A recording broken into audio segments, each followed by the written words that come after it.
OTB AM with Gillette. Get into your flow with the new Gillette Labs Razor with exfoliating bar.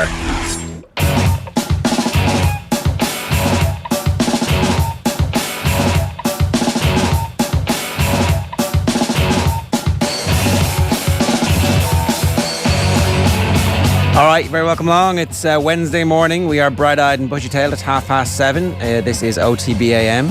Shane is here. It is Thursday morning, folks. Don't listen to Ger.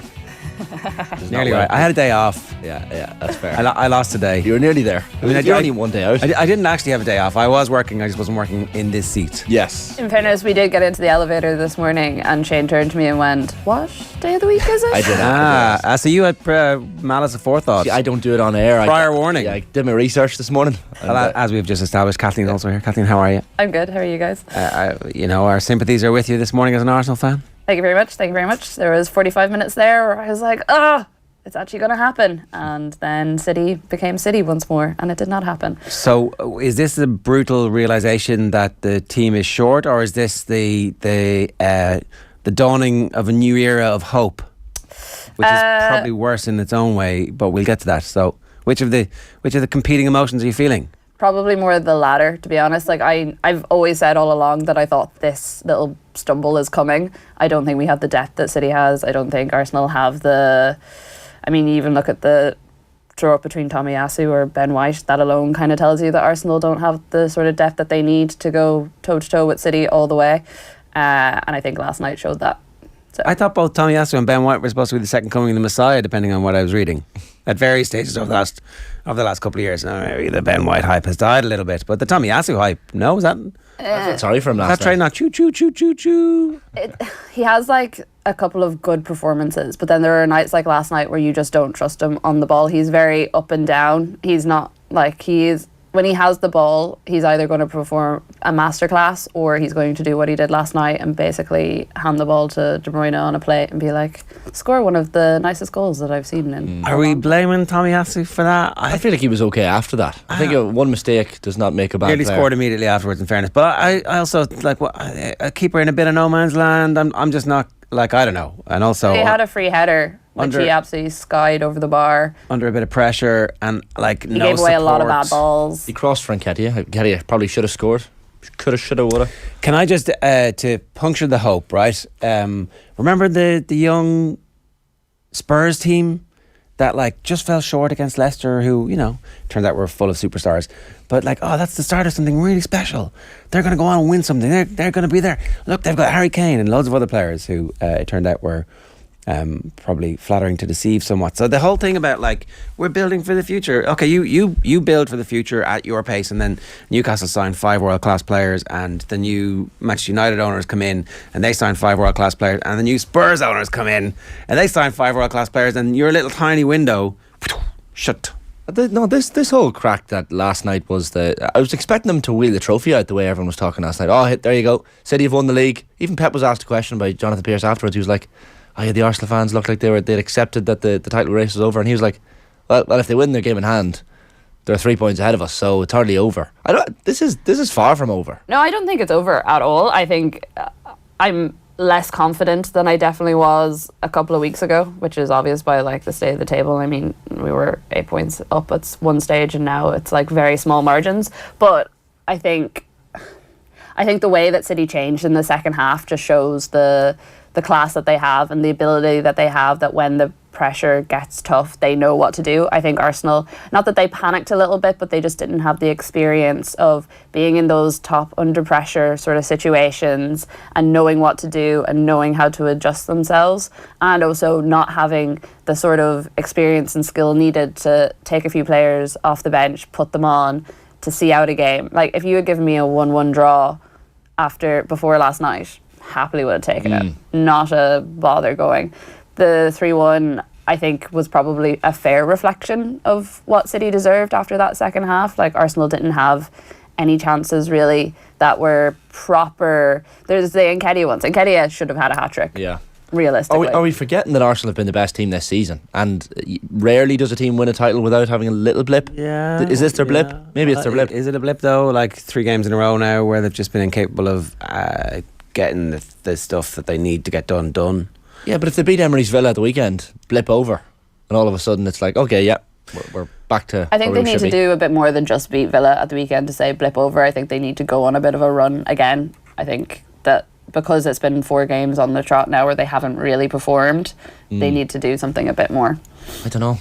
Everyone last night was getting carried away. So you still love yourself a bit of Arsenal, Shane? 100%. This season is not over for You're Arsenal. still fighting for that title. So to even be saying this season is not over for Arsenal when if they win their game in hand they're 3 points ahead sounds ridiculous. Colin wants us to address this. It's a really young side. They're probably 2 or 3 years ahead of schedule. Wouldn't finishing in the top 4 be a massive achievement for Arsenal this season? Yeah, but not the way the season's gone. I mean, that's my whole point. There's 15 games left. Spurs blew the league when they had the chance against Leicester and they never got back there again. It's like, in this particular moment in time, high up the pitch, I mean, they are pretty high up the pitch and you've just got to take this opportunity because you don't know when it's going to come again. Like, are Man City... So maybe Man City go away because of all the issues they have, and maybe in the end Arsenal win this title in the boardroom. I don't know. That is also a possibility. But on the field, I thought that they let the emotion of the occasion get to them last night. They were giving it the big one Definitely. Yeah. after everything. Everything was the big one, and Arteta stupidly rousing the beast with the look at me, I'm going to take the ball away from Kevin De Bruyne. I'm cool. It's like exactly what happened there was the whole team were like, what are you doing to us? Well, that's the concern because City have been here before. And he wasn't the boss, so they could push him over. It was nothing to Kevin De Bruyne to push over a guy who was like the assistant. You know, the water carrier training. He puts out the cones. He is not the boss. I am the boss. I'm the European Footballer of the Year contender. I'm the most important player in this team. I thought that was interesting. The hardest moment for me was actually De Bruyne when he was taken off and he was walking the full perimeter of the pitch and there's bottles and all sorts of torpedoes being slung at him and he's just looking up at the Arsenal fans with a smirk, just a smirk. He looks so smug. He was very smug. I hate to see balls being thrown at a player and stuff, but just how smug he looked as he was walking along. But rightfully so. Yeah, Oh yeah, 100%. of course. He had come and he had slayed and he was conquering and he was going home and he was there. We're doing it early. I can get my. So a lot of time for the performance of De Bruyne, and particularly pushing over Mikel Arteta, who was just getting in his way and being thick.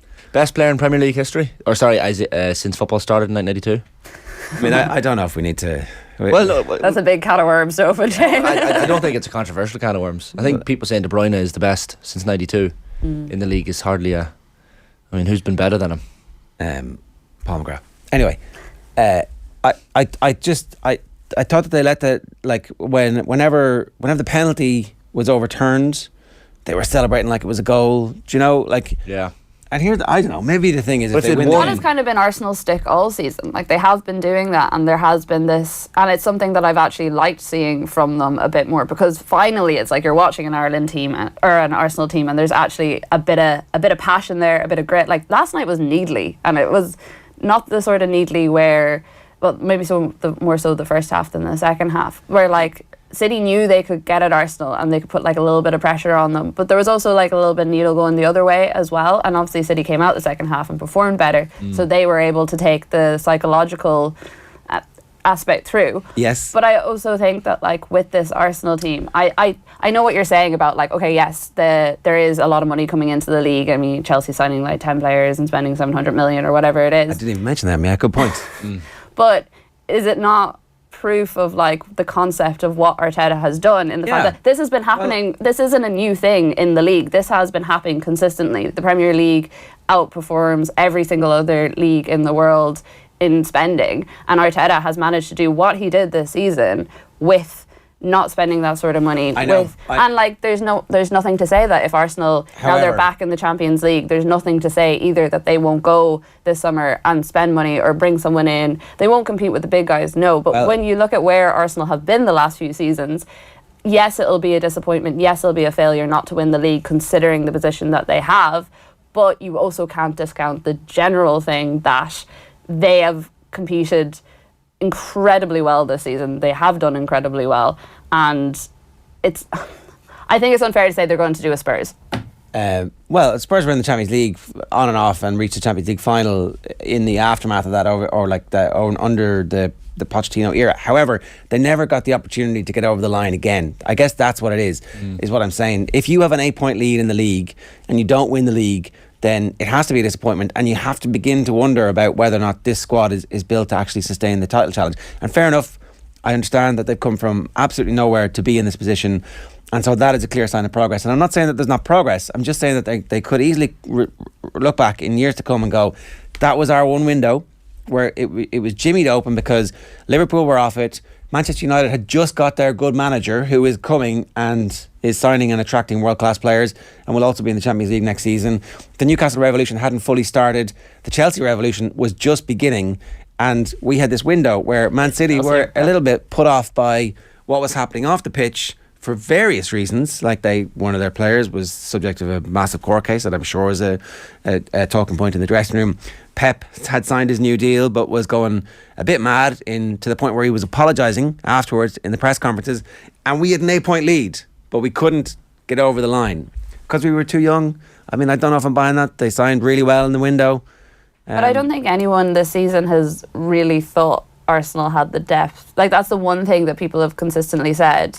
When they get to this stage of the season, that will be the true test if they can hold that lead, because they don't have depth. But sorry, two things as well on Arsenal. So the notion of them being too hyped or too over celebrating, like Emre Can cleared an unbelievable block for Dortmund against Chelsea last night off the line, and there was fist bumps all around, there was chest bumps. But because they went on to win the game, it was celebrated as the team were up for this. I think the occasion got them. I think that the result dictates whether I think they were over the top. I think what you're talking about is flat track bullies, where we're celebrating every single moment of every game. But when somebody else actually puts it up to us, when our manager gets pushed over on the sideline, we quailed in the moment. That's what happened last night. This is an Arsenal without Jesus or Partey. Whatever. Arguably two best players. Whatever. The season happens, the games happen, you pick the team who are available. They'd signed Jorginho, who was a Champions League winner, who was in the team last night. So, I mean, his career... Okay, Partey's obviously much more important to him, but you can't say that that's nothing, right? I just think that, whatever... No, I agree with you. I do think the atmosphere and the moment got to them completely, and I think that sort of hype train that they have given themselves all season, that has worked quite well for them, didn't work for them last night and probably did work against them in the long term. But I just... That's what I mean when I say that they... So you're not too disappointed? In the moment, yeah, of course. You don't want to lose 3-1 to City. I'm disappointed in the manner that it happened. I thought Arsenal gifted them a lot of the goals. City passing was brilliant. Arsenal's was horrendous in the second half. There were so many mislaid passes. City easily could have taken advantage a lot sooner, and probably shows where City are at this stage that they didn't, and it took them so long. I think that we were obviously talking about Arsenal here, but I think that point about City is not playing well and then coming out and absolutely smashing the best team in the league in the second half is something that we probably need to give them a bit more credit for. Jack Grealish, I thought was sensational on the edge of his own box with control, and we'll talk about the tactical stuff in a moment. So are we being too hard here? And that actually, City, I'm talking against myself. We're here, talking like City are this infallible team. They've dropped points in 7 games this season in the league. I know, but they are a team who's had a 100-point season. Yeah, but that's not this team. That is far from this team. In fact, no, they've added Erling Haaland in the meantime. No, they have added Erling Haaland, but that brings with it complications as well. Sorry, we've buried the lead here about Colm and his Erling Haaland picked the wrong club thing. I literally, as soon as the third goal went in last night, my Twitter was did he pick the wrong club? They weren't actually. They weren't talking to just Colm, but it was that general view that had gone out there. So I noticed that Colm put you out today as opposed to himself for defending his. I did. His tepid take. To give Colm his dues, I did actually volunteer. So I volunteered as tribute for the morning. Yeah. Well, Haaland's interview afterwards was just he really bugged me last night. He really bugged me. He is so dirty. He was... Oh, I think he should have been sent off. Hanging out at Tomiyasu at different times. When they went back for the VAR for the penalty review, he was the one dragging him down. Yes, I think that's a fair point. You need, though. That's a striker. You do need that, but it's definitely not a penalty in that instance. No. What do you mean he should have been sent off? I don't think he should have been sent off. For the elbow to the head. A bit of physicality. No, you gotta get the elbow to the head. You can't be doing that stuff. He wasn't yellow carded at all, was he? With all due respect, doing his job. Whoever was on co-com was Gary Breen, who's a brilliant co-commentator, by the way, definitely catapulted into my top 3 co-coms, was the defender bends down. I'm I don't know about that, Gary. The bit where the giant looks over and fixes his stare and goes, that's exactly where my elbow is going. Like there's like malice aforethought there, 100%. He's looking over and he's going. Pff. He got the two of them as well because he had the elbow this way and he was pushing that way. He didn't get a yellow card as well. He's a genius. He's a big man. And he was laughing his head off. Yeah. He was laughing his head off at it. Like, they're not going to do anything to me. I'm Erling Haaland. Well, he was asked about it afterwards. He's on, as Colm said this morning, he's on 26 goals for the season, which levels Aguero's record for City in the Premier League season. Just the 15 games to beat it. And as he said himself after the game, I think he was asked, you were three games without a goal before today. And he said, well, now I'm 20 minutes without a goal. That's the way he thinks. Like, full-time whistle, he's 20 minutes without a goal, so he's conscious of that. He's an animal. He's like different. if he was playing for Arsenal, it'd be great. But just like last night was a lot of the time I've watched him and I've actually just enjoyed watching him. Whereas last night I just thought he was really dirty and did not enjoy it. At all. Sorry, the penalty should have resulted in a second yellow. Mm-hmm. Like if it's a penalty, it's a foul, and if it's a foul, it's a yellow card. For Ederson, yeah, it's. But as Mark Halsey says in the paper today, it's careless, not reckless. So it's not a yellow. Like as in. It wouldn't necessarily be a yellow at the pitch. It'd be a free. With respect, is that like a rule or is that like I've made this up because I'm Mark Halsey and I'm writing in the paper? He's a former Premier League referee, but I would assume that you can put something down as careless and not give a caution for it. Right. I mean, it's all about the language these days when you're writing in the referee's report. All right. I don't know. We're going to get into that a little bit later on as well. OTB AM brought to you live each morning by Gillette Labs for an effortless finish to your day. Here's what's coming up between now and 10 o'clock. Jasmine Baba standing by. We're going to talk to her in just a second. Graham Hunter at 8:05. Jarlath Burns is running for GAA President. He's going to join us in studio at 8:25. James Tracy makes his off-the-wall debut this morning to give us the depth chart. An interesting depth chart from an Irish hooker perspective. He's played with all of them. Sue Ronan's going to do You Had to Be There at 9:05. And Noz Choudry at 9:30 will play out with. But at 7:46, I'm delighted to say, Jasmine Baba is with us to analyse last night's game. We didn't realise when we booked you, Jasmine, that you're actually an Arsenal fan, I think. Yes, I unfortunately am. Well, we are surrounded by sorry Arsenal fans this morning. Sad ones indeed. What when you were watching the game, how hopeful did you get? I think I'm a lot more realistic than the average fan, and some people may say that I'm pessimistic because I have that realistic view, but you have to realise Man City are champions of the English Premier League so many times, have so much world-class quality. Even when we made it back to 1-1, I was still very, very anxious for the game to be over in that way. Obviously, we lost 3-1, and the way it panned out, the way it went down is something I didn't really expect. Not the result, but the way both teams played. I didn't think that the way it would come about would be in the way it did, especially how slightly, I think toothless is a bit too harsh, but it did feel a little bit like that for Arsenal in front of goal. And the problem is it's been 2 games, prior games to this game, where Arsenal have looked like that, which is a bit worrying for me. Okay, there's a lot to unpack there. Maybe we'll start with the City side of things, because City had picked a team against Villa at the weekend that people were like, well, this is very interesting. Is this showing disrespect to Villa? Is it just trying to overwhelm them to try and get the club back on the right track after all of the stuff that had happened, including Pep bodying Steven Gerrard randomly in a press conference out of nowhere, and then having to apologise for it afterwards, which was just an interesting little wrinkle to the whole thing. But then he picks largely the same team, or certainly the same shape of a team, in the biggest game of the season. So he was obviously trying stuff out. Did it work against Arsenal in that first half, having Bernardo Silva in the position he was in? No, that was actually Man City's biggest weakness. Bernardo Silva couldn't completely defend Bukayo Saka. We know Bukayo Saka is talented, technical, can get around his man pretty fast through dribbles, and pretty good in those one-to-ones. And the way Pep Guardiola put him in that position and had to deal with especially those 1v1s definitely made City vulnerable. And I think that's particularly where the game was won in the second half. The change for Mara's coming off for Akanji going to centre back, Ake to left back, and Bernardo Silva to push up higher on the wing was definitely the experience and stability that City needed to take over that game. Because Bukayo Saka was definitely being quite troublesome for Bernardo Silva, especially in that first half, and that's where most of Arsenal's chances or semi-chances came from. I feel though, Jasmine, like Pep Guardiola has almost been the architect of his own downfall when it comes to that left back position, because you look at Cancelo gone to Bayern Munich, you even looked at Zinchenko last night as well in the Arsenal team, and you think he had options there and he's got rid of them. So really, Bernardo Silva left back, you say it didn't work, and it didn't work, but really Pep has only himself to blame. Yeah, I mean, I don't really understand. I think for everyone, especially the Cancelo move to Bayern Munich, shocked a lot of people. It came out of nowhere. We know Cancelo was not getting minutes, and you could see the frustration on why Cancelo wouldn't get minutes when a decision like last night came about.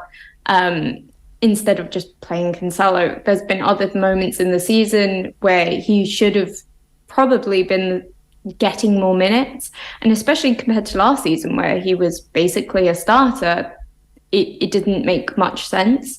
To sell both Zinchenko and Gabriel Jesus to Arsenal as well is quite baffling. Obviously they won last night, so I'm not going to delve too much of if it was the right decision or not, but it definitely has made Arsenal stronger and definitely given them the depth that they could have used.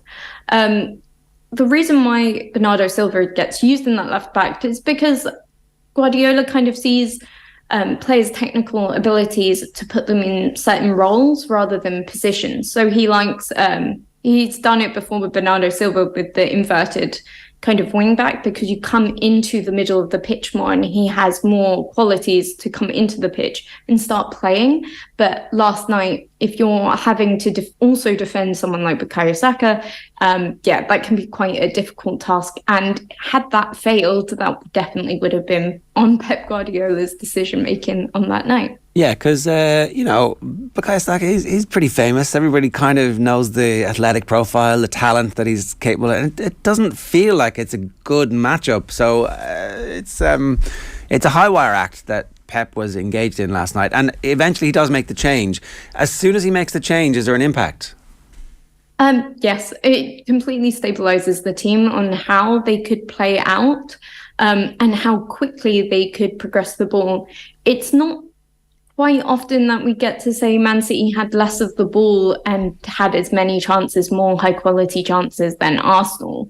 And the way they kind of dictated that kind of pace and level of technical ability was quite frightening after they made that change. They looked a lot more stabilized, a lot more comfortable, even when they didn't have the ball. And that's quite terrifying. You don't want to give that Man City team, you don't want to give Pep Guardiola that sort of confidence. And it's quite telling that despite all these changes, despite all these tactical going-ons on the match last night, a lot of those goals were decided by errors and individual decision-making in that certain point of play. And that kind of stability that Man City had pushed Arsenal into these mistakes. And that's probably the biggest aspect of last night, and how that change can make a whole impact all over the pitch. Because if they're able to suddenly push Arsenal into these chaotic areas where they can't make the right decisions, or they delay in making a decision and they win the ball off them, or dispossess them in some sort of way, and never allowed to progress that quickly, you see what we saw last night. It wasn't the best kind of made up goals that came from City. It came from errors. And even the goal City conceded, the penalty they conceded, was an error on the day. This 3-2-2-3 formation, Jasmine, that Pep plays in possession, you look at some of the players last night who were brilliant, expectedly brilliant. You look at Haaland, you look at De Bruyne, Ruben Dias at the back was excellent as well. And I'm thinking about someone on the bench like Phil Foden. All the talk around the World Cup was, why isn't Phil Foden in the England team?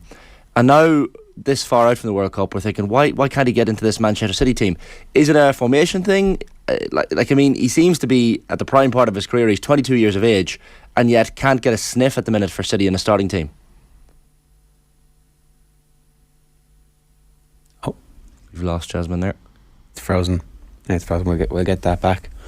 It is really interesting, isn't it? It's also interesting that as soon as he scores, Grealish is hiked off. It's like punishment substituted. But it's like, and he almost takes off his jersey as well. He was already on a yellow, and he was like, he thought about taking off his shirt for like half a second. I don't know how he had the presence of mind to like, no, if I'm going to get sent off here. It was his most complete performance, and I thought he was excellent.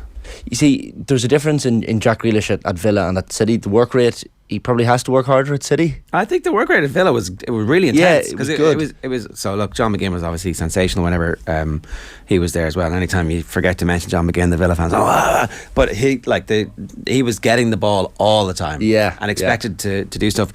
It's a little bit like Bruno when there was no manager at United. He was expected to do everything, and people were like, well, what is it? And now there's a manager there. You're like, oh, this is in a structured environment. It's pretty good.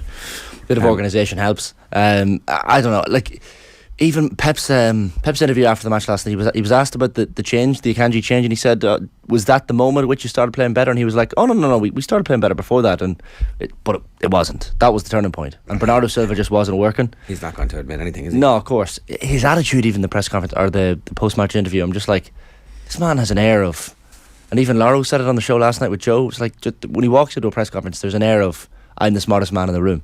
And that's just what you get with Pep Guardiola. Yeah, and look, here's the thing. Maybe this Bernardo Silva left wing back is setting up something later on in the year, and maybe it's like we have to win, because if they win the league this year, they don't really care. I mean, it's important, but like they've got to win the Champions League. They've signed the best striker in world football. They've added it to a team that's won 5 out of the last 6 Premier League. It's like this. These games obviously really matter because it reasserts the big dog. We are the big dog. You are not the big dog. You might think you're the big dog. You're behaving like it, but you ain't. We are. Yeah. Well, last night's result was only essentially, if you're talking about Arsenal being 2 up for this game, it's because they've never been in this position before. Well, it's not. It's not that they were 2 up for it, because you know whatever. I'd love to see good sports psychologists explain exactly here, and here. They're letting the situation get to them as opposed to, you know, they're not rising to the occasion. They're becoming overwhelmed a bit by the occasion, is what it felt like looking at it. And Arteta didn't help, I didn't think. But anyway, you were asking a question. Yeah, sorry, Jasmine. I'm just asking about Phil Foden. Essentially, how can't he get into this City team, and is it formation based?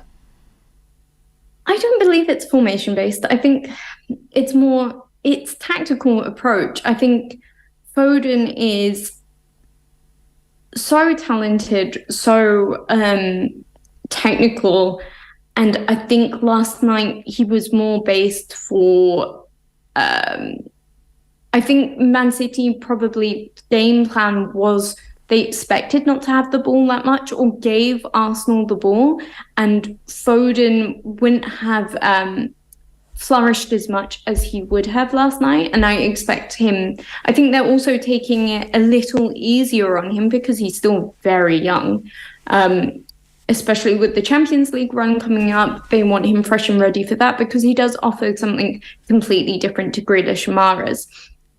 I think Grealish and Mahrez are a little bit more faster than him, a little bit more direct. And I think last night especially, and a few of their past few games, they've needed more of that more than they've needed of Foden. And because Grealish and Mahrez are more towards peak age, so between 25 and 29, towards that kind of level, they're more consistent in their performances. And that's why at times they give Foden a little bit of a breather. And we also don't know how exactly he performs in training. So that could be something else. He might not have looked as sharp as the others in training, and that might have gone towards his decision of him not playing. How did Arsenal play? From a tactical perspective, they had opportunities, they created chances, they missed those chances. And, I'm definitely... I'm looking at the result and I'm looking at the emotions, but from a technical and tactical perspective and from an analytical perspective, Jasmine, how did Arsenal play last night? to be fair, they didn't play that badly. We've seen them in top 6 games and they've performed a lot better, and one of the best teams in the Premier League against the other top 6 teams compared to anyone else. So I don't think they played that badly. They were very stable, not very risk averse. And I think it's more telling about their last 3 games rather than this single one in particular. And it's the fact that they are missing a link-up striker, someone with a bit more box presence, possibly.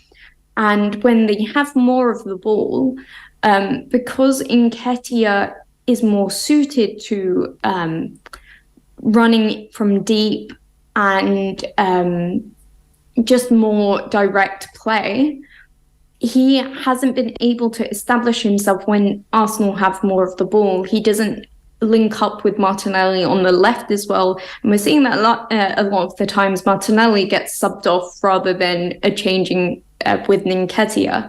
So you get a lot of these games where they have quite a few goal attempts, but they're either not put on target or they're not bigger chances to begin with. So, for instance, last night they had 10 shots, but only 1 on goal. Expected value in total was 1.5. That's about average expected goals for goal chance. But the fact that the only shot on target was the penalty is really, really bad. It's a really bad performance, and it was like this against Everton as well, where they had a high percentage of goal attempts, but none on target, or less on target. Sorry, and that can point to, as I said, a couple of things. Either the players aren't getting into the space for bigger chances, but their XG is kind of normal, so it's not so much that, but more that the quality that they're lacking, the quality and the ages you need to perform at a high level consistently is lacking. So as well as Nketiah has done with Gabriel Jesus being out, I think he's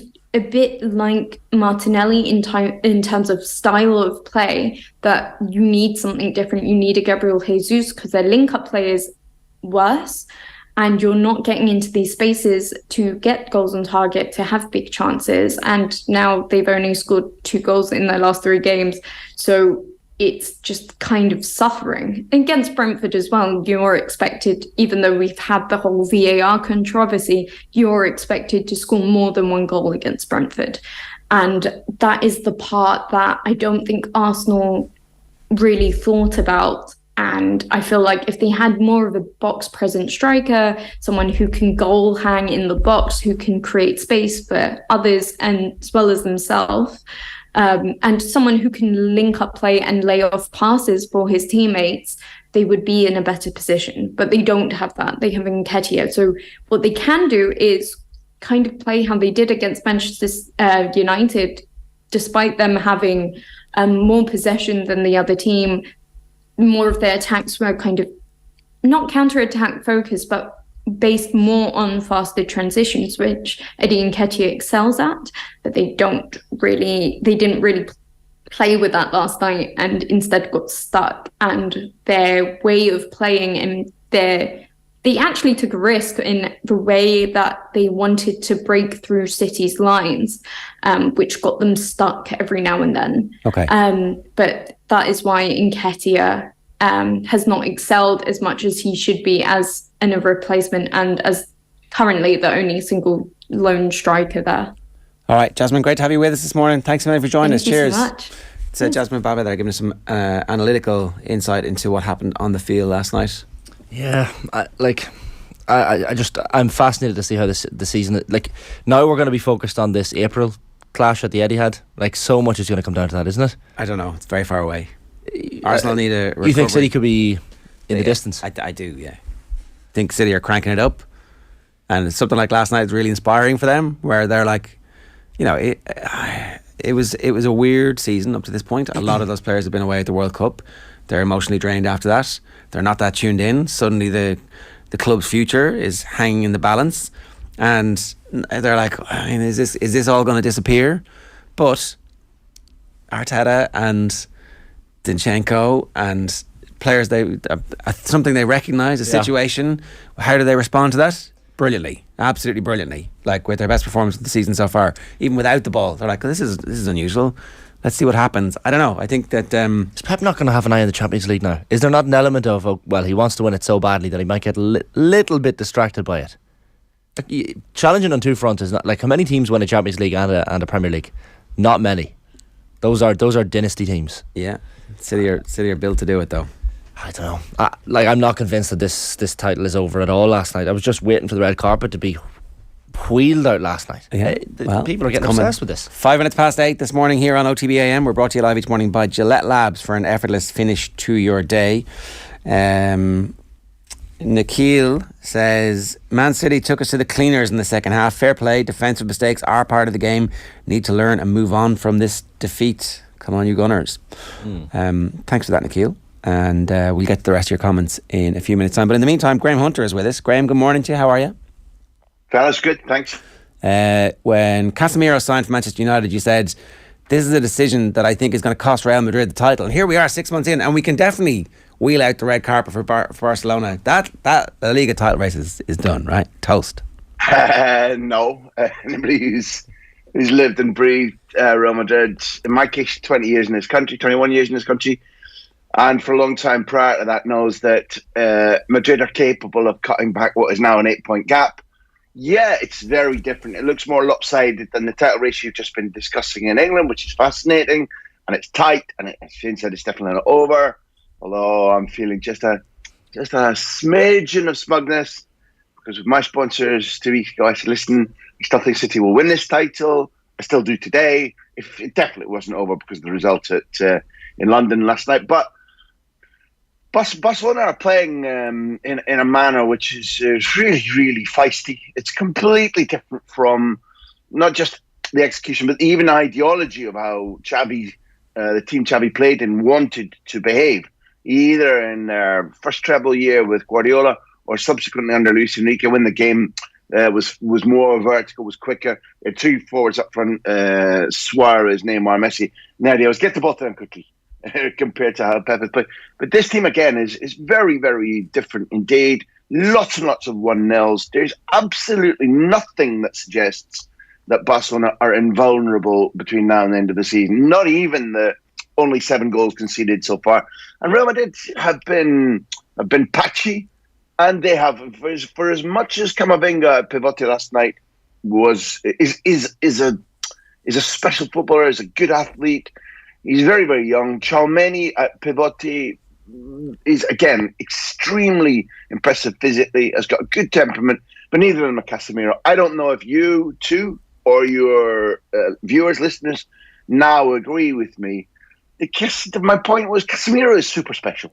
There was absolutely no way Madrid were not going to notice him being absent. There was absolutely no way. This again was my point with you. That Modric and Kroos, aged 33 and 38, weren't going to suffer for the lack of Casemiro, and they have. So I think the impact has been significant. Title's not over yet. I simply don't believe that Real Madrid are incapable of cutting the gap, and therefore I believe there's a lot of excitement to come between now and June, and a lot of finger pointing, because this is Spain. Well, great. I'm looking forward to it. I think the other thing that I'm being obviously mildly facetious saying it was over, that Real Madrid have been distracted by the fact that there was a World Club Championship to take care of, and we expect the European champions to win the World Club Cup. So that brings added pressure where you actually just have to go and do it. I think for anybody who didn't watch it, they went to Morocco. They subsequently beat Al Hilal in the final. They qualified for the final very easily. In the final, it was 5-3. Al Hilal had a playing style which was wandering around and attempting to play clever football at low pace. That gave ball players in Madrid's team tons of time to pick up Vinicius and Benzema and Valverde. They could have scored another 5 if they wanted to, but they conceded 3. World champions.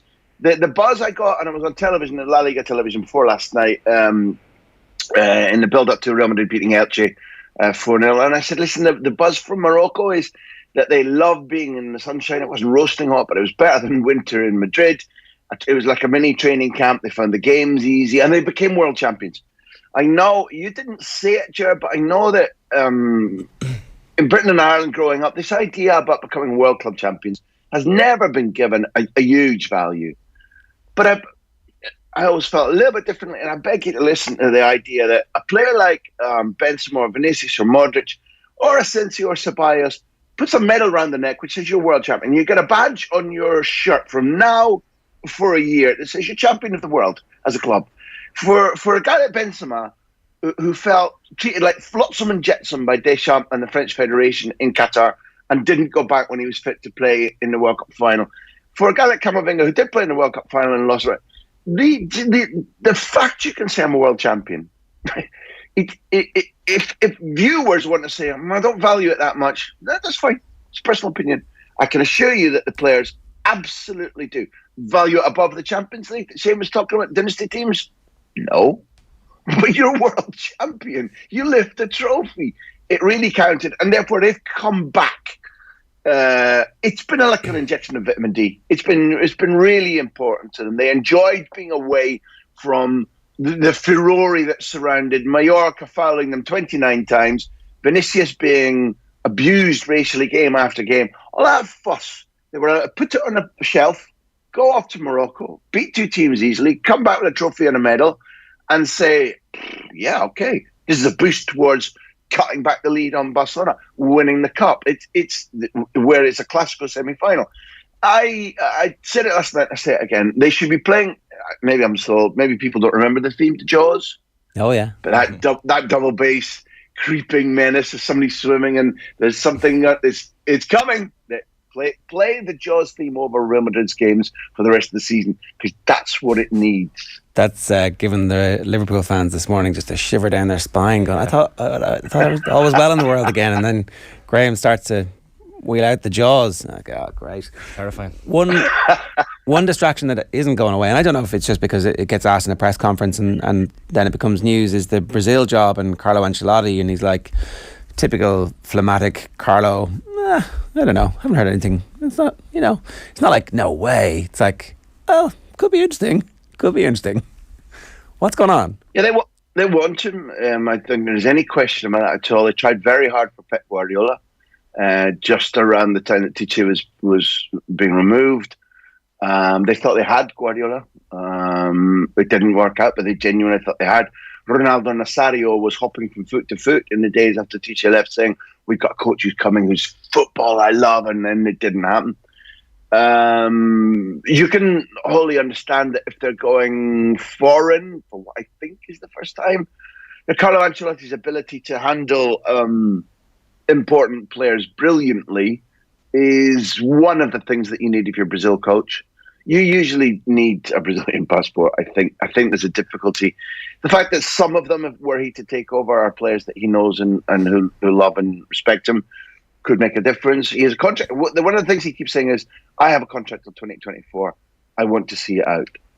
The difference is Brazil are waiting.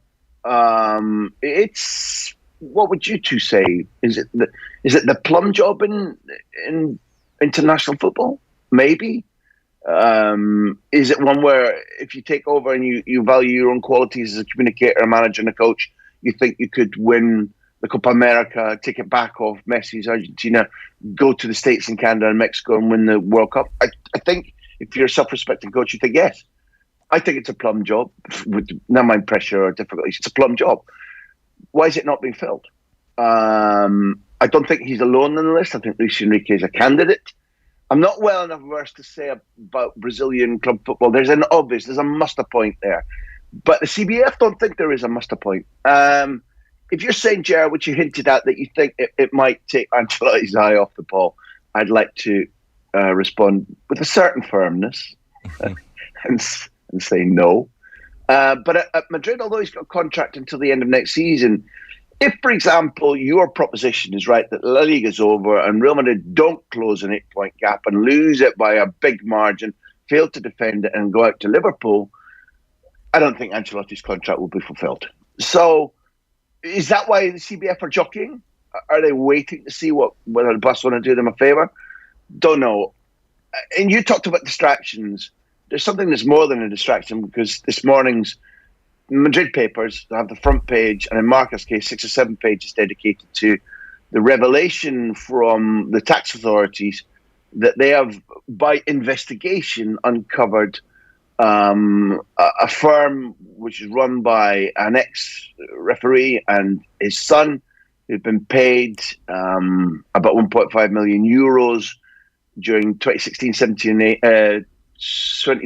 and 18 to give Barcelona advice on referees.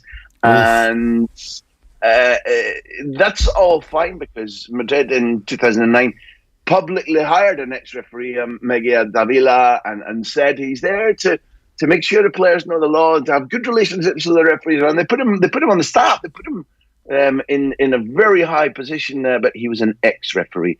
The really big difficulty here is that Negreira, the man whose company this is, that they've been uncovered as having paid 1.5 million euros to, was a vice president of the Committee of Referees. The Committee of Referees is saying, well, he had absolutely no voice in the appointment of referees, and his position was ceremonial. Oh, gee whiz. Then what's being asked, I think, by those journalists who are not rabid, because the two Catalan papers guys gave this about 300 words each. The two Madrid papers splashed it front page. The allegations at the moment is that these payments were discovered during an investigation and hadn't been declared for tax. So I can't prove that. I can report the allegations, and therefore it looks like an overripe barrel of fish. It stinks. The crazy thing, Graham, when you say that is, and for football fans generally, I think this is the worrying thing. That's a huge story, and yet none of us are shocked. The same with the Qataris coming in to potentially buy Manchester United, and the story I wanted to ask you about as well, the Manchester City financial allegations. I mean, there's so many dark clouds over football at the moment that these stories almost just water off a duck's back for football fans. Yeah, Shane, even how you've said it is chilling. I would add that I don't believe that football fans or journalists believe that every body which is there to either assess, check, investigate or punish is necessarily powerful enough or willful enough to make sure that the laws are absolutely adhered to. I don't believe it's this. I like the way you've drawn a comparison, because I think that it's that expression about, when you're in a certain position, you don't need simply to be honest, you need to be seen to be honest. It needs to be patently clear, rather than saying, don't worry, everything's fine, we're doing it. It needs to be patently clear, and in certain instances it's not patently clear. And in the case of City, you didn't bend away from this, but I think in every case, decent reporters must presume innocent until proven guilty. However, now, and I speak for myself, I have not dedicated the last 20 years to investigative reporting of a financial kind. And there are some who, in our trade, who have become exceptional. Difficult and dangerous times filled with suspicion do sometimes breed exceptional men and women who dedicate themselves to unraveling these things. I would say that you put your voices in the man or woman of the people who's a football fan or who's passionate about football and wants to believe. It's become so complex, particularly in the case of City, so complex. I would challenge many people to actually properly understand it and be able to follow with certainty the reporting of how the breaches are, where the money that comes into Manchester City does or doesn't come from, whether they have or haven't breached FFP. There'll finally be a report. It'll be handled by experts. But I go back to your point about whether there is currently a total belief that there is the ability and then the will to prosecute anybody of a massive club or a massive football governing body that has committed some sort of infraction.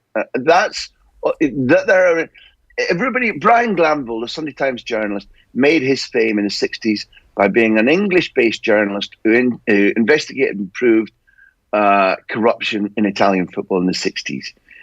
Prior to that, I wouldn't have knowledge.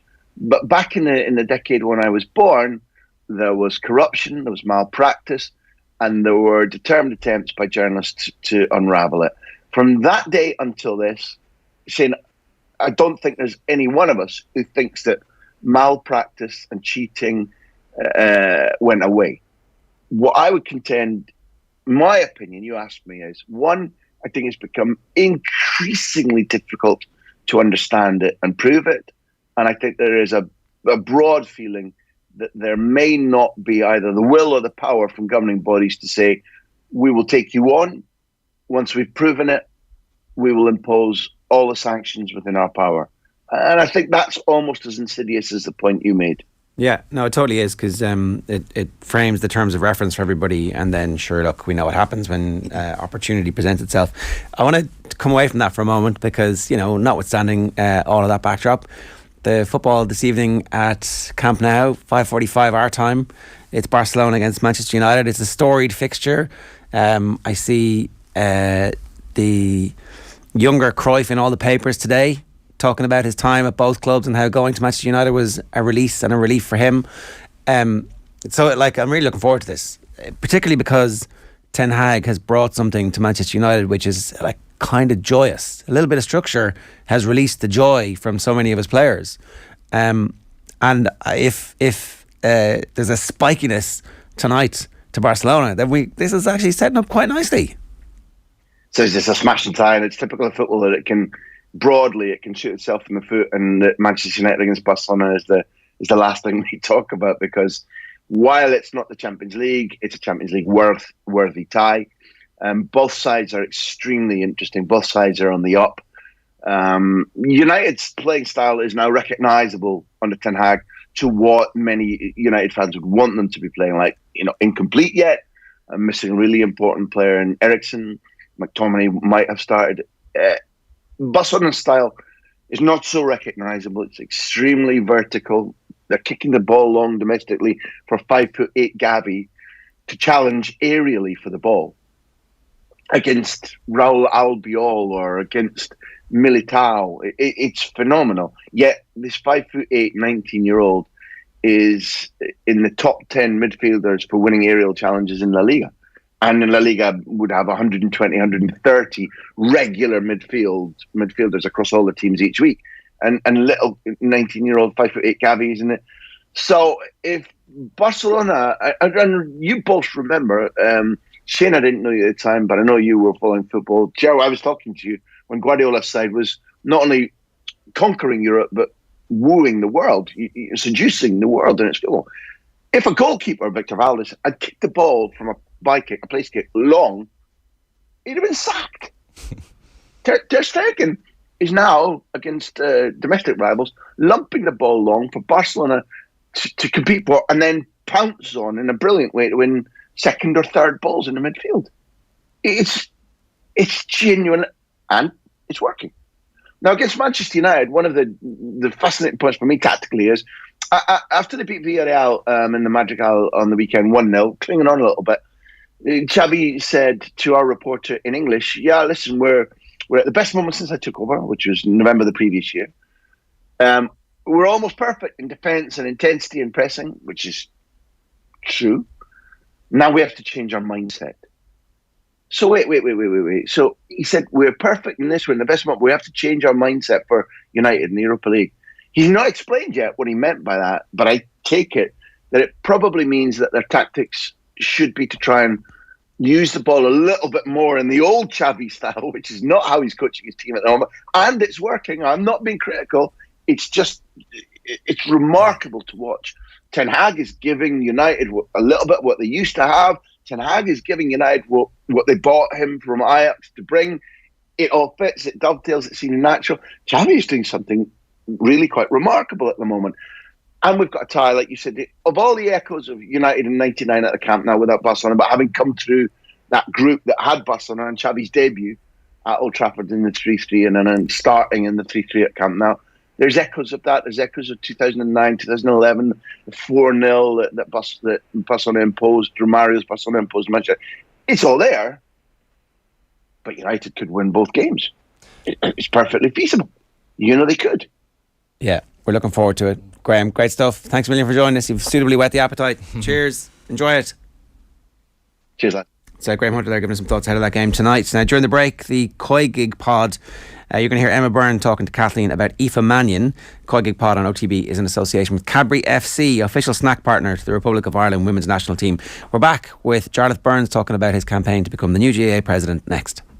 You're listening to OTB AM. Off the Ball Daily. A home for your favourite podcasts from Off the Ball. The performance rankings, You Had to Be There, Crappy Quiz and A Slight Tangent. It's incredibly useful, and why not do it just because you think it's agricultural? Subscribe to the Off the Ball Daily podcast feed right now. I think she's going to fit in really well, and I think she's a really good addition. And I think that there are going to be some more by the time they get on that plane to Sydney, to be honest. Well, that's one thing that I was going to ask you. So if you're someone who's never watched Aoife Mannion play, maybe she played with the England setup at underage, what can a fan, an Irish fan, expect from her coming into the Irish squad? Yeah, so she's a centre back, very, very strong, very aggressive centre back. She's decent on the ball. She suffered a cruciate knee injury and she's been out for a little while now and she's just coming back. But before she suffered the injury, she was excellent. She was one of the up-and-coming players in England, probably would have been drafted into the England squad. So yeah, I think she's going to be a really good addition. I'd say she's a typical Irish player, to be honest. Very strong, aggressive, passionate. And I think she'll fit in well. I don't know where, but we have very good defenders already. But yeah, I think she's going to be very good. And I asked her mom years ago about, would she not come and play for Ireland? Like, she's blatantly Irish, and her parents were like saying they really wanted her to play for Ireland. They're trying to convince her, but I don't know. Money talk maybe back then. I'm not sure, but anyway, we have her now. We've pinched her. OTB AM. With Gillette. Get into your flow with the new Gillette Labs Razor with exfoliating bar. Right, I'm delighted to say Jarlath Burns is with us in studio to talk to us about his run to become the next GAA president. Is it electronic voting? Is it as brutal as that? So it's like numbers. There's no tally man. There's no hours and hours to make do or to come to terms. There's tallyman. The tallymen are the provincial secretaries, right? But everybody just votes on paper, right? Okay, so it is 1, paper. 2, 3. It is. Yeah, okay, grand. So there's at least a little bit of a moment where you get to find out whether or not you've been successful or not. Because the last time, again, I was just saying off air there, I was listening to your interview in the GAA social with the lads. The first count you were ahead, the second count you were level, and on the third count. You didn't get it. That was one of the most agonising hours of my life, because what happened was they did the first count and then they said we're going to have a few motions now, so they went through 2 or 3 motions, and I was just sitting there, my world swirling around me, wondering, and while all of this was going on, all this normality going on in the background, debating motions, and then the second count came out, and it was very, if there's such a thing as a nail-biting count, it was a very nail-biting count. The second one, I think I was level with Larry McCarthy, and then in the third one on the transfers, then Larry beat me. I think all counts are nail-biting. We're both political nerds here, so we definitely would be interested in that. I think you've got a very clear manifesto, and we'll get to that in a minute, because you said the same things consistently over a long period of time. The one thing that I'm just not sure of is, why do you want to do it? So, because it's such a thankless task in many ways, and even the role, we can talk about that in a minute, but like to come back from that, I know I've heard you talk about resilience before, but it's obviously not just something that you want to do, it's something you clearly believe in. Yeah, well, it's a wee bit like, people would ask me the same questions, why would you want to become chairman of your club? I mean, in 2010 I became chairman of my club, and that's a very challenging task as well, because essentially, particularly in the north, you are the leader of that community and you're making big decisions that impact on people, because the GAA is not just the games that you play. You really are in charge of a community, and it is very challenging, but I enjoy that challenge and I enjoy leading. Same thing when I became principal of the school. A lot of people would say, biggest school in the north, 1,700 pupils, 170 staff altogether. Why would you want to put yourself through that? But I just think of this innate desire to lead, and I enjoy leading. I enjoy that challenge. It gives me a great buzz. But to lead the GAA is something that I've always thought about, and it's something that has always been talked about around me. Whenever I finished playing in 1999, I was really propelled into leadership straight away by becoming the first chair of the Players Committee. The GPA had just been formed, and Sean McCaig came to my house. He was the president-elect at that time, and he said, I want you to do a very, very important job for me. And I thought a long time about it, because I had just intended at that stage going into coaching in my club. But that really took over my life for 3 years. 3 years straight into Central Council. Getting on to Central Council is something that a lot of people build up to. But suddenly I was a young man looking around me and right in the heart of the government of the GAA. And that 3 years taught me an awful lot. It was very tumultuous, because at that time there was quite a lot of debate going on about the amateur status and about player welfare and all of that. Was embryonic. People forget about it. We were literally just coming on air in 2002, and there was an organisation called Of One Belief, which was set up to try and spoil the very existence of the GPA, and even they were unhappy with what the GAA were doing, and you were kind of at the forefront of that. So I think people have forgotten just how militant that whole period was. Yeah, well, the GPA was on one side, and Of One Belief was on the other side, and neither of them liked me, because I was right in the middle. And what I was saying to both of them was, we are all GAA people, let's try and achieve this change organically within the organisation without the need to set up separate organisations one way or the other. And I think where we are now is where we are inevitably going to come one way or the other, because the Players Committee did achieve quite a lot. One of the things that I found when I went on to Central Council at the start was, if you were in Central Council, you got 50 cents a mile, or 50p a mile as it was then. But around the country, it was just dependent on what the county treasurer or the county board could afford. So some players were getting 15p a mile, others were getting 20p a mile. And I was saying, well, if 50p a mile is good enough for Central Council, why is it not good enough for players? So I that was the first big change that we got, just 50p a mile for every single player throughout Ireland. And it was a real great achievement. And then we moved on to things like what entitlements all players could get in terms of boots, gloves, hurley sticks, all of that. And if you look back, we did achieve quite a lot, and we did create a template out of which arose later agreements between the GPA then and the GAA. You bring up the mileage. You're from Armagh. The Armagh players out this week saying that they haven't got paid. I think some stuff has happened since they had to go public with it, but we still aren't at a point where everything is fixed when it comes to that, are we? Well, that's not actually Armagh. It was an Armagh player brought it out, but remember, GAA expenses are given out centrally now, Ger. So Aidan Nugent was speaking probably on behalf of all of the players, because none of the players throughout Ireland had received expenses. Now, at this stage, it would be very timely for me to say, isn't that terrible? Because I'm not involved in any of the committees in Croke Park, and they should be doing this, and I'm going to change all that. But the reality, like a lot of things in the GAA, is much more mundane. What happened was, in order for that to be given out centrally, every single player has to give in their account details, their short code, their back, their IBAN. You imagine getting that from maybe 1,000 county players, and think of how disorganised they are. I have one in my house, Jarlath. I doubt if his details were in, if I know how he runs his life. And that was the problem. I'm the chair of the GAA Planning and Infrastructure Committee, Club Planning, and we discussed it actually last night, and they were saying that 90% of that difficulty was that the players' charter only came out in November. It had to be signed by each player in December before any of this could be done, and then all of that admin had to be put in place. So you were asking to do a lot in a very short time, but it's actually a portal. And it's up and running now, and all of that. So everybody's living happily ever after. Ideally, that's a teething problem, but the system and the infrastructure is correct, and that's going to be fixing. It is. It used to be, Ger, that when I played, you would write out your mileage every month and hand it in, and the county treasurer would take a look at it and think, I don't think you went on that Wednesday night, and maybe a month later you would get it. The way it works now, you put it all into a portal. It actually, the spreadsheet then goes to usually the liaison officer.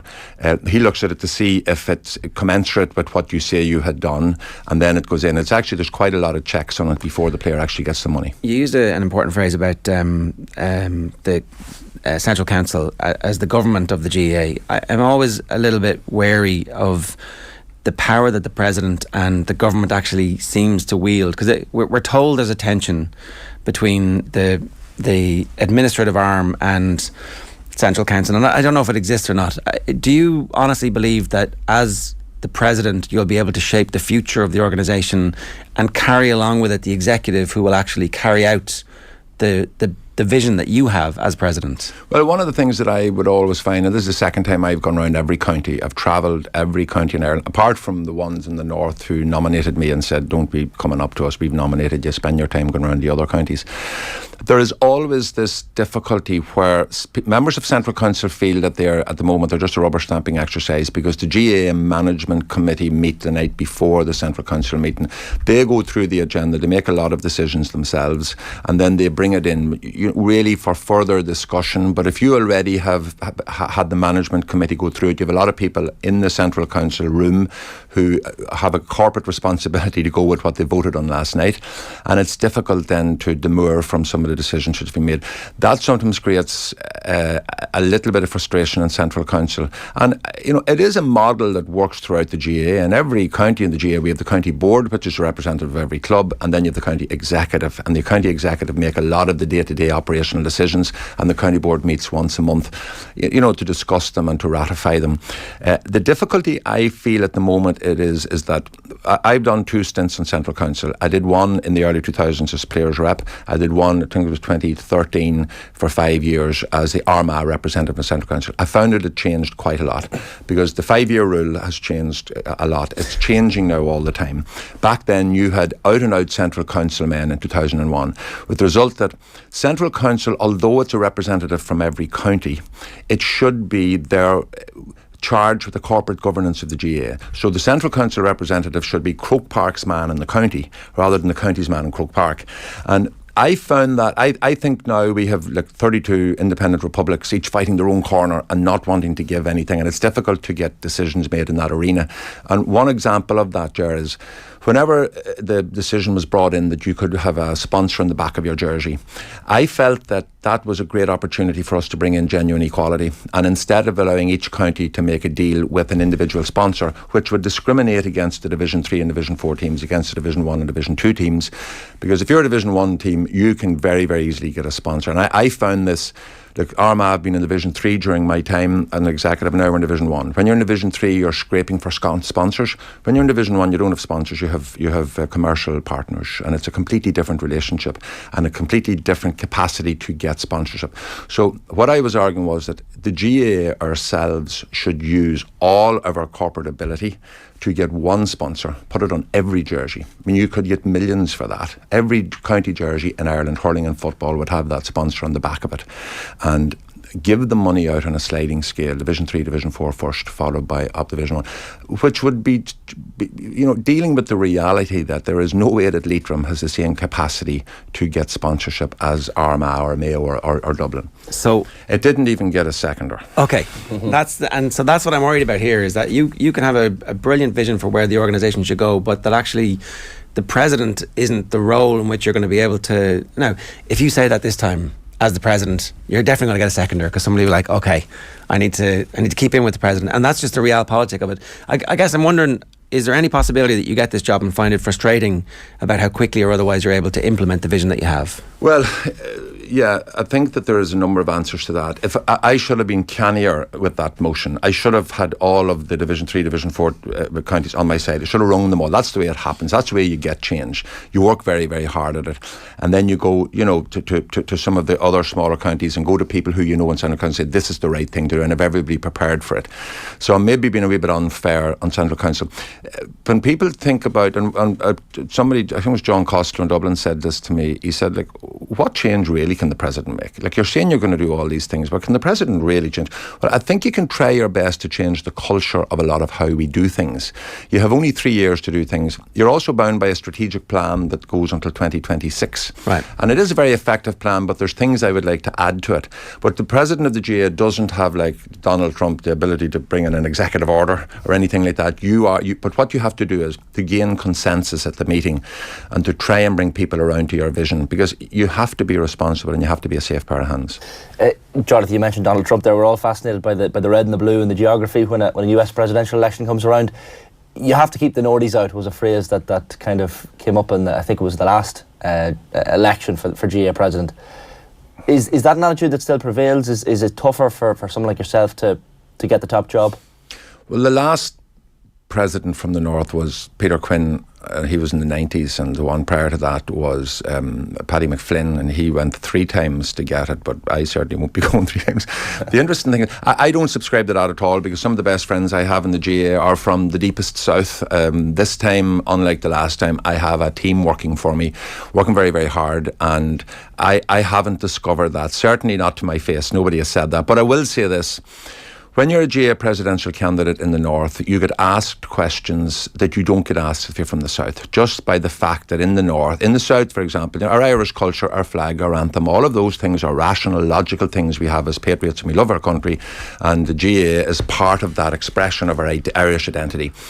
In the North, where all of this is contested and toxic, you have to be very, very careful how you deal with all of those questions and how we as the GA present ourselves, because one of our values is inclusion, and you can't say that you're inclusive if you are not inclusive, and that involves being non-controversial while at the same time maintaining the things which mean an awful lot to all of us.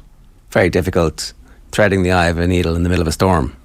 It is, but the GA is very well led in the North, in Ulster, and it's the Ulster GA who do it. Kieran McLaughlin is the president, Brian McAvoy is the CEO. They have a remarkable and extraordinary capacity to keep us out of that political maelstrom, and they do it really well. The GA is seen as being a very responsible organisation, very uncontroversial. We stay out of the politics, even when sometimes it affects us. We make a decision, no, we might be better stepping back and working in the background. And there are things, for example, with regard to the Irish Language Act, things which are very important to us in the GA, important to me, that we have stayed out of because we feel that it is more important to be involved in reconciliation than in controversy. While Stormont existed, there was actually somebody whose job it was to lobby Stormont on behalf of the GA, and it's interesting that that's something that you've brought up, that the GA could play a more active and proactive role in terms of influencing government policy. And I just would that in your vision for that, is that one of the roles of the president? Is it one of the roles of the executive? Do you think that there should be an appointee whose job it is to lobby on behalf of the GA? Yeah, that's a good point you make, Ger. Ulster GA used to actually have a member of staff who went and sat in Stormont every day and listened to every debate and was there and would have taken notes and was able then to influence in the background in the lobbies. And I think that in the GA, because we occupy this extremely central place in the parochial nature of Ireland in every single parish, we really are in a very strong position. And sometimes I don't think we use that enough to our advantage. For example, there's a very exciting and very challenging era coming up for us with full integration with the ladies' games. And in our club, we have a full integration from the very beginning. I don't understand how you could even run a club by not being fully integrated. And we have to be very careful how we do that. But if we are going to do that, we'll be dividing our assets into 3. There'll be 3 organisations will become one. And I think that's a good opportunity for us to make a very strong claim that, look, our assets are now very, very stretched, particularly at this time of year, whenever you need lights to train on, and I think it's a good time for us to say now that we need a massive injection of cash to put an extra field, maybe 5G field, into every single parish in Ireland with floodlights on it that we could use to train all of our teams. And I think if you considered in 1884 the GA was founded, 1883 Conwy na Gaeilge was founded, the GA has done a remarkable job in keeping our games to the level that they are at, considering what is all around us in terms of rugby and soccer and all of the other sports. GA is still very, very much the game of Ireland. And if you think about it, 40 years on from our founding, the biggest problem we have is we don't have enough fields for the people who want to play our games, male and female. And that's a great problem to have, but it requires a solution. What is the solution? More pitches, more money, investment from government? And as chair of the Ulster GA Club Planning Infrastructure Committee, like last night, for example, we were looking at a club, Pomeroy, who are every club who's doing a major development comes to us because we are a trustee signature on any loan that is made. The ability of clubs to fundraise and to create their own resources, many of whom are nothing even to do with the core values of the GA. For example, walking tracks now cost about 20,000. There's nothing in any of the GA rule that says that we should do that, but now we have a commitment to health and well-being. And that is a commitment that has been handed down to us by a government who have asked us to take on that on their behalf. And clubs are doing it. So I think it's a good thing, though, because it means that people who might not necessarily be associated with the club are coming and using the facilities and then finding themselves predisposed to coming to matches. And it broadens the scope of the people who consider themselves members. It does, as does things like Score, which brings in a lot of people who are not footballers or hurlers, and they can, show their dancing, singing, all of those things. And the GA is really, really good at that. And what I'm saying is that I think it was Eamon Dunphy who said that Eamon Dunphy, you wouldn't put him down as a GA man. If the government emptied all of its exchequer into the GA's purse, it still couldn't pay the GA for what we have done in terms of putting a sporting infrastructure free of charge throughout Ireland. And I know that there would be people listening to this and say, hang on, we should put that money into health rather than... But no, if you put it into sporting infrastructure and put it into the GA, because of our sense of place and our love of place, give people purpose. Because a human being needs a purpose, and the GA does that because it creates the sense of community. And if you have people walking, playing, doing all of the things that you do in a community, suddenly then they are healthier. And I think preventative expenditure is much better than or just as good as spending it whenever people get sick. Jarlath, the GA being proactive on certain things is something that seems to crop up a lot. I was at the Croke Park for the President's or the Director General's report recently, where they're talking about the Glen Kilmacud situation, and could the GA have intervened a little bit sooner, maybe the day or day after the game, ordered a replay. And look, the argument was made by the GA, and I know it might be made by yourself as well, that if they intervene there, they have to intervene in junior games all across the country. Would you like to see the GA be more proactive in situations like that going forward, that there could maybe be an intervention as opposed to someone like a Glen having to make a decision on their own accord? I would say that if all of that happened again, the Central Competitions Control Committee could not do one thing any differently. Not one thing. And the reason for that is that you cannot intervene in the All-Ireland final because that rule exists, yes, for the All-Ireland final, but also for Silvervidge v Mullaban next week in the under-13s. Could that be changed, though? No, well, in all of the years that I have been involved in the GA, nobody has ever brought it to Congress to change it, and B, it's never going to be brought. Am I misreading the rule? Because the second part of Rule 644 actually says that on investigation, particularly in the 16th man or 17th man or whatever, on investigation, that there can be an intervention. So that rule does exist for the under-14s and Mullaban, and it does exist in the All-Ireland final. It's just that we have, as an organisation, chosen not to use this rule, but it's there. Yeah, but this is the important point. If you listen to what Malachy O'Rourke said straight after the game, whenever it was pointed out to them was 16 men, he said, well, that's really irrelevant, we're not going to pursue that. And that is 90% of the case, particularly in a final and there's a cup given out, you say, right, it's over. Yeah, it's very disappointing, it shouldn't have happened, but we're not going to pursue it. So if you had an investigating committee, for example, and it said that the committee will view television footage to decide if this was true or whatever, and they did, and then they said the game's going to be replayed, you could have a situation where Dan would say, no, we were happy enough with this result, we're not going to replay it. And then you're into a real mess. I think if there was anything different we could have done, we probably could have come out and explained our situation a bit better, because the GA rules might be a lot of things, but they are fair. They are very, very fair, and they're fair to everybody. The rule does say on an inquiry by the committee in charge, and the committee in charge is obviously... Yes, but that is on an inquiry after an objection has been made. No, it says... I mean, I think that's an interpretation, because there's a full stop. Penalties, unproven objection, award of game to the opposing team or replay or fine, depending on the circumstances, full stop. And then separately, on an inquiry by the committee in charge, forfeiture of game without award of game to the opposing team or replay or fine, depending on the circumstances. Look, there's no point... No, as somebody who has been through this at my club, I can tell you, because this came up actually in an under-13 league semi-final between us and, let's say, the club recently, where we had to make the objection, even though there were people there watching, and we were told... people from the Armagh CCC, we were told, no, you have to make the objection. And we did make the objection. And after we make the objection, the inquiry happens. But the objection has to happen first. But in the rule, it doesn't look like that.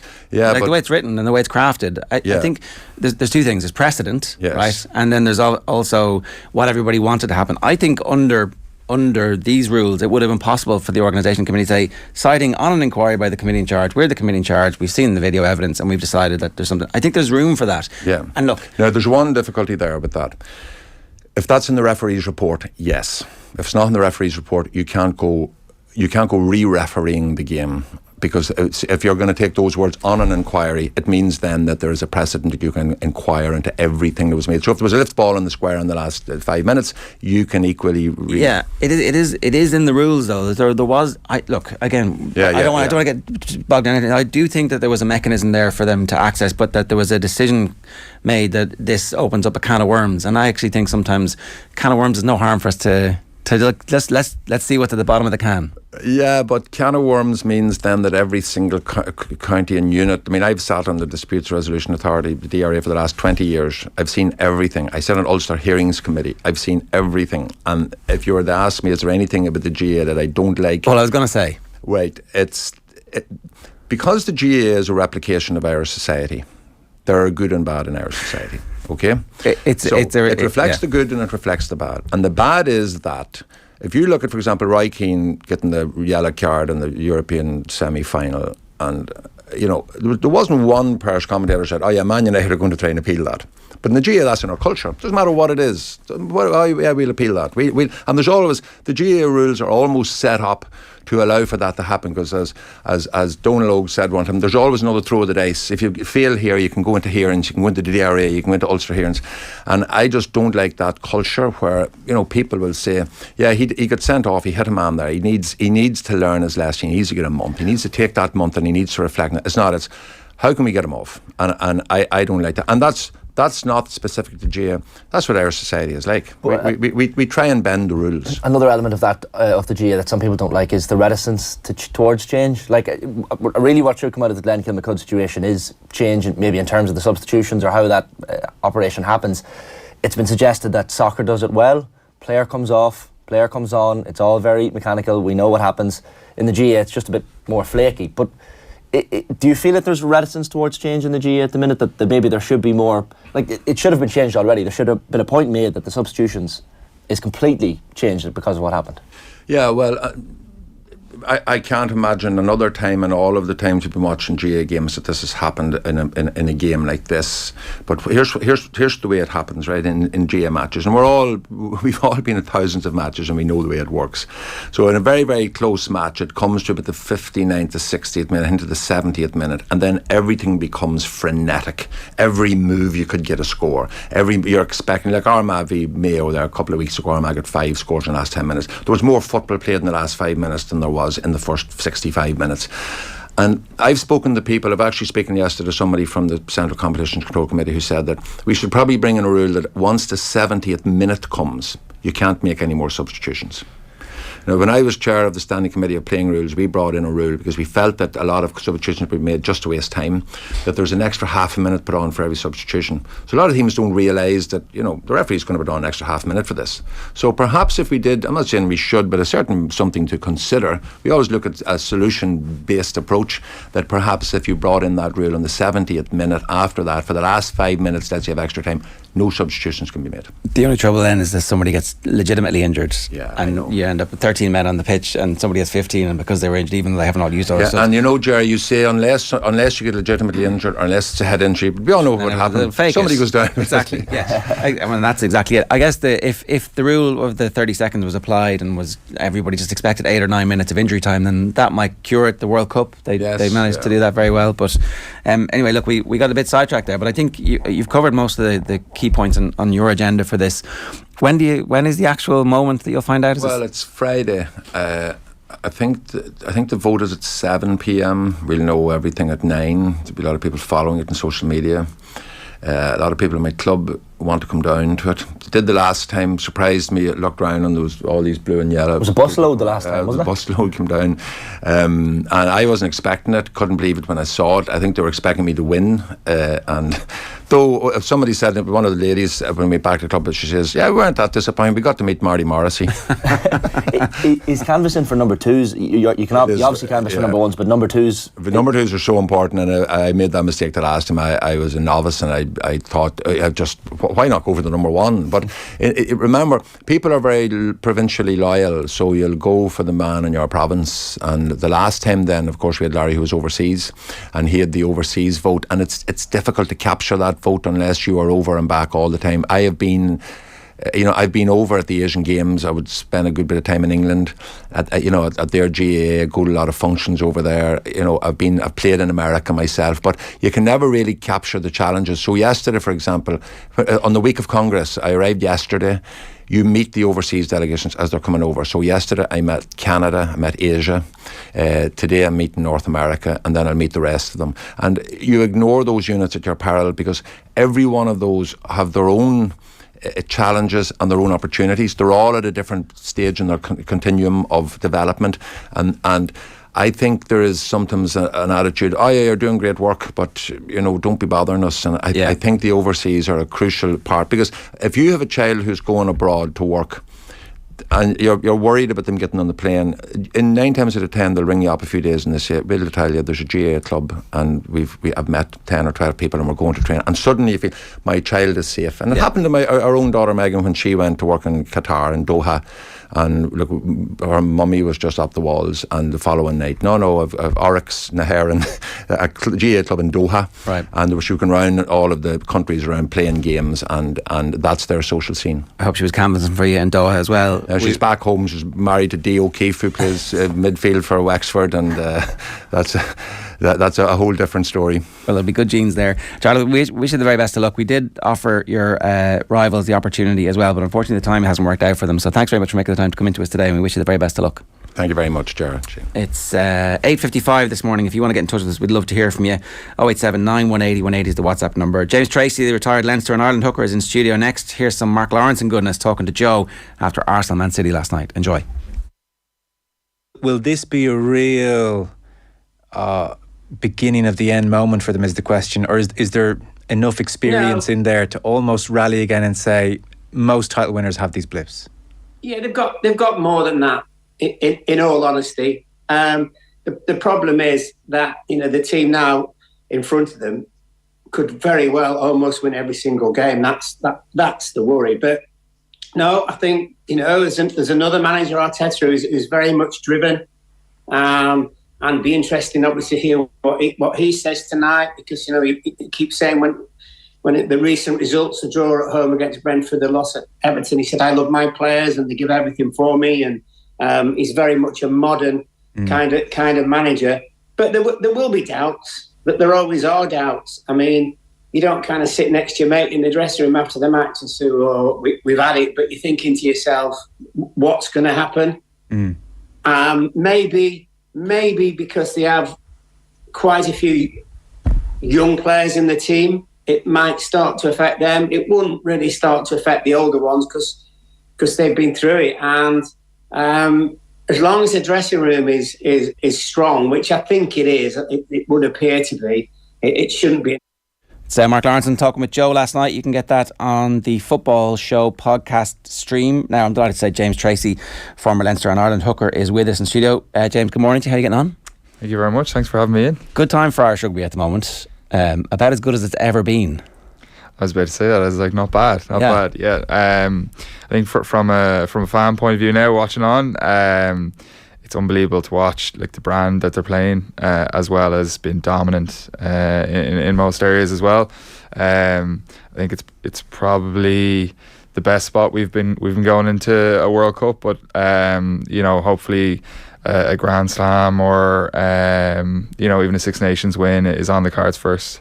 Tell me, I was behind the goal where Ringrose scored his try at the weekend, but in the first half when we had the ball, the movement of the ball was so quick that at times I was like, which of these lads has it at the moment? And then you'd see the play would spin off to the left. Were there ever times in training where you're like, holy shit, this is good? Yeah, we've played with the likes of Johnny. Some of the lads who are the best to ever do it. You're always going to be surprised about how good they are and how us mere mortals are lucky to be on the same field. But yeah, no, Stuart, when he came over, would have brought a lot of pace into our training, so it's very intense, very quick. Our Tuesday session, he kind of takes the reins and makes sure everything's unbelievably high paced, and that's the detail at high pace is kind of comfortable in chaos is what he wants us to get in, and I think that's really fed into what Ireland are doing in now. They've kind of like taken it to another level. We assume that is to do with breakdown and body positioning and all that kind of stuff, and I'm sure it is, but it's equally, I guess, handling. The handling skills seem to be off the charts at the moment. It is, but it's everything, as you said. It's the little detail, and it carries over to everything. It's like the attention to the tiny, minute bits of detail, because at the end of the day, like, everyone runs very similar shapes, but it's how you run them and how you like get people off their feet at the ruck, and everyone knowing their next role, and how you're trying to manipulate the defence. Like a good analogy, like a pit stop when there's 20 people are involved in changing the tyres and getting the fuel in and everything. If one person messes up, it doesn't work.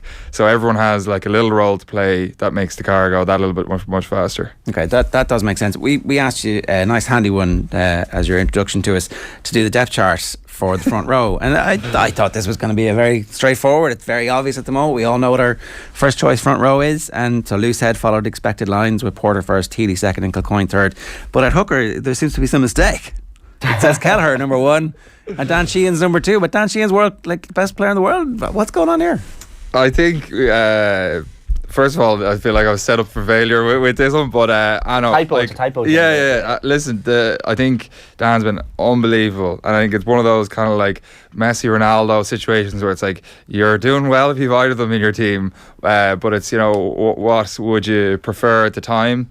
And I think I think Ronan, at his peak before he had this run of injuries, I thought could have been one of the best to ever do it. His scrummaging is off the charts, as well as all the other things. But like, I sat there for I had about 20 minutes to do it. I sat there for 10 minutes of kind of been like him and hawing of what it was. It's Dan's jersey now, but by 100%. But I just think from playing against both and scrumming against both and everything, I was just kind of like, it's about balance in the front row as well, of like who you're starting, and I just tiny like Pip. Wow, okay. Yeah. So explain this to us, right? Going against them, you mentioned Kelleher's scrummaging straight off there. What is, we haven't a clue what that is, right? Like what is that, the pressure you feel when you're up against him? Is that like you're off your spot? Is it his centre of gravity? What is it specifically that you're like, oh, that's Ronan Kelleher? It's a bit of everything. It's his understanding of how to make you feel uncomfortable.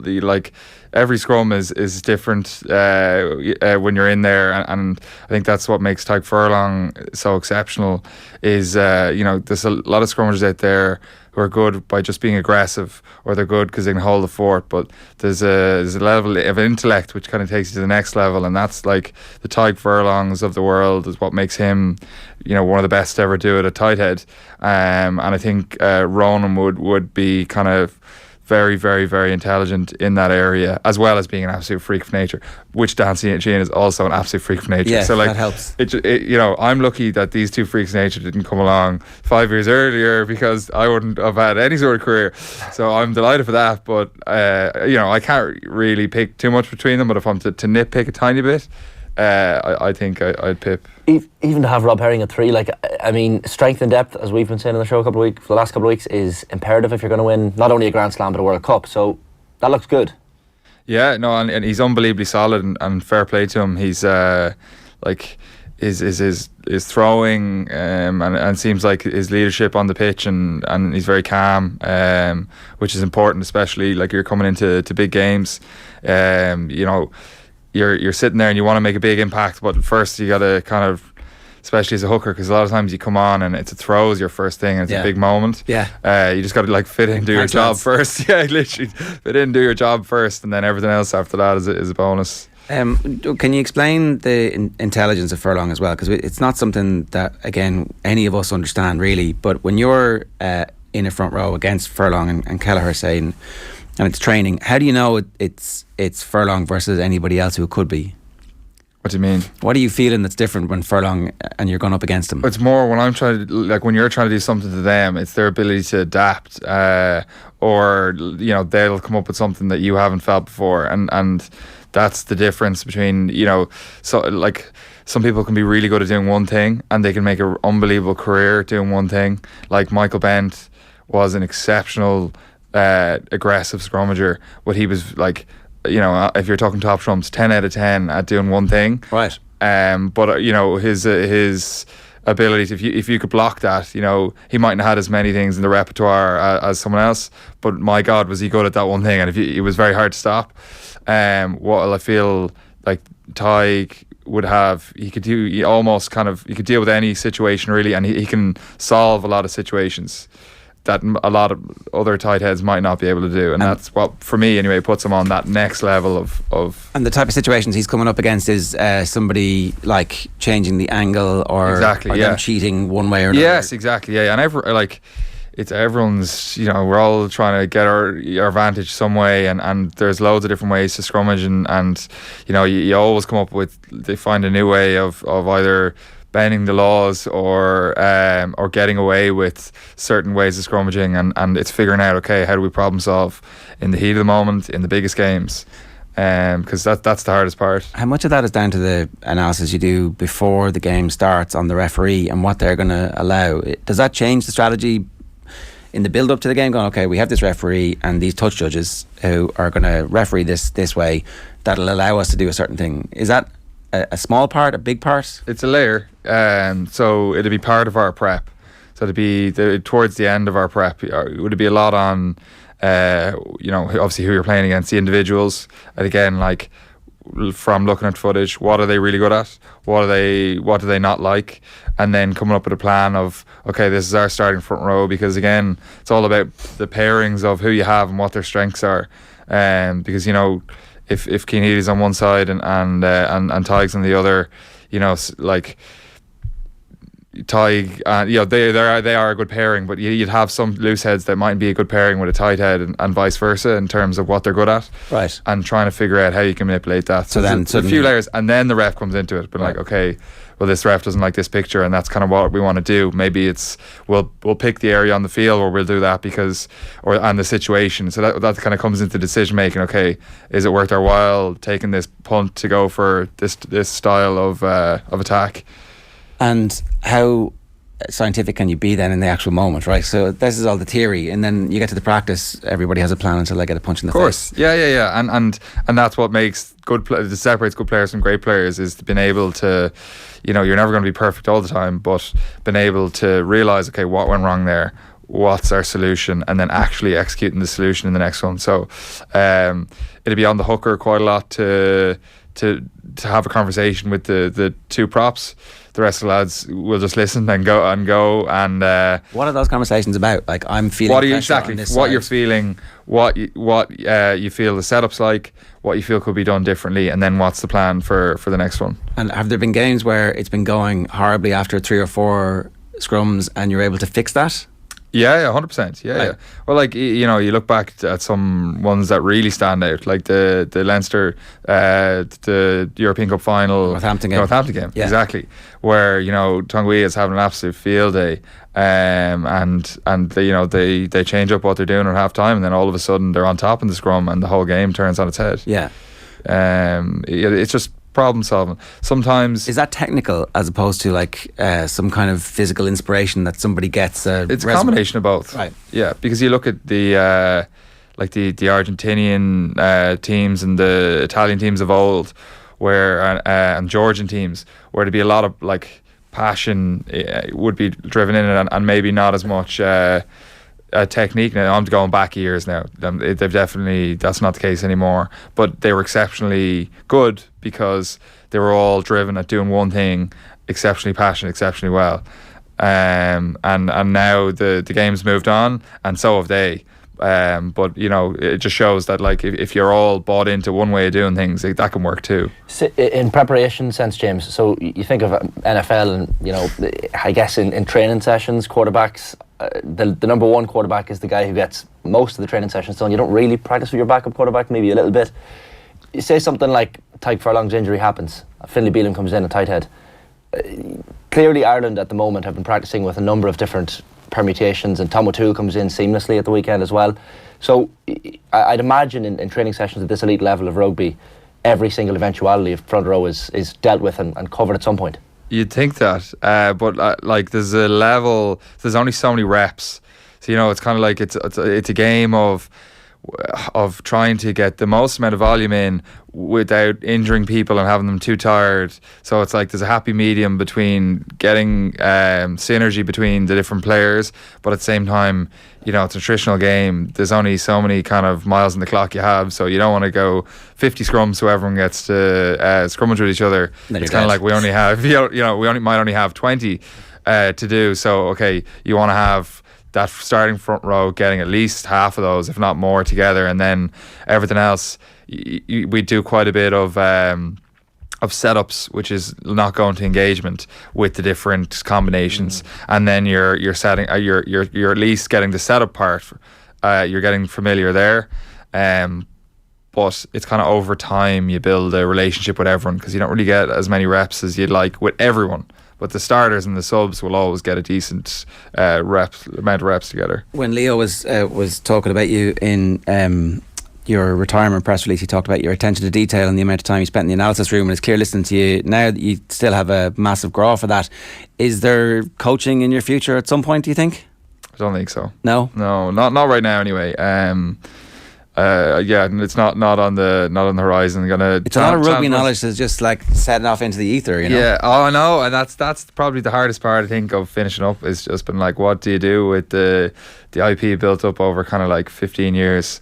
But I think I want to challenge myself in something new. I'll figure something out on that side of things, because I really enjoy it. Like I watch the games and I'm always they're doing this now, and they could have done that differently, or appreciating the brilliance of some of the little things, because you get addicted to it after a while when you've done it for so long. I can see why you would. The other thing that I'm pushing my Kildare agenda here, the rugby in Kildare just exploded. Yeah. Obviously there's the boys down in Munster, but apparently young Osborne has many other brothers who are nearly as good.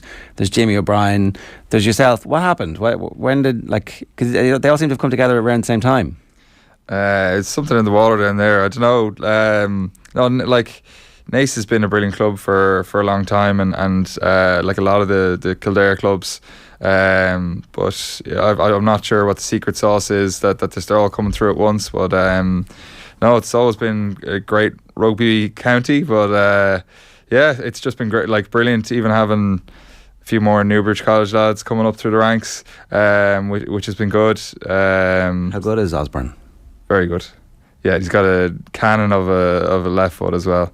Yeah, he is. He's going to be exceptional. If you think, he's a kid, he came in, was he 19 making that first game, and what a moment as well, off that line out, driving him back, big first hit. What a way to enter professional rugby. But a lot of lads are playing college rugby or club rugby at 19, and you're getting your first experience of playing against, and you look like a 19-year-old. Exactly, and you're playing against men, and you're like, wow, this is a big step up.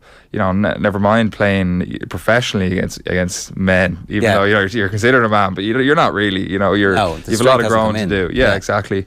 So it's been exceptional. I think is a huge ceiling for him. When the team is doing as well as they are this season, is it hard for you to watch that now retired? Yeah. I'd be lying if I didn't say you want to be part of it. I've been there for the whole journey and the ups and the highs and the lows and everything. It's very tough to watch, but I'll preface that by saying it makes it a lot easier to swallow knowing that it's Dan and Ronan, because I know I wouldn't be playing anyway, because I wouldn't have been a million years over them. So that makes it a lot easier. Okay. It was that makes it a lot easier. But there was injury in the end, because you're only 31, right? Yeah. There's still 3, 4, 5 years of high quality front row if you wanted it there for you. Yeah. So that's the tough part. But again, the easy part is looking, I wouldn't have played anyway, so you're looking at these guys, I had a different role in the team when they started coming through, but they're two freaks of nature, so Is there any hangover from your injury? Are you totally fine? It was just it would have prevented you from playing rugby at a high level, but there's no debilitating day-to-day stuff? A little bit, kind of fuzziness in my hand, and it don't quite have the full strength. I never had the greatest throw in the world in terms of throwing a ball with thing, but it's I have two bad hands now, but that'll come back. But yeah, rugby is just the main thing. I just can't do my job. Right. Yeah. So, it's horrible but does that make it easier in a way? It's like I can't do the thing that I'm supposed to do, and so no point in me continuing with this. Yeah, and I played around with that in my head when I finished. It was like, if I dragged on, trying to cling on for maybe 2 or 3 years, I think that would have been worse than at least it was out of my hands. There's no possible way I could play, so at least there's a bit of peace in that. It's a hard out road, like that side of professional sport. Like, and you've seen it. I think several of your teammates over the last couple of years. Dan Levy, obviously, probably the most high profile. But there's loads of other players who play 1 or 2 seasons who just make it to the squad and then don't get to have the career. So, is there peace in that there's like a European Cup, there's Ireland caps? There was a really high level of success in a brilliant team, or does that make it worse? It's both sides, right? So I'm very grateful for all of that, obviously, but you always want more, and that's the it's bred into us as well.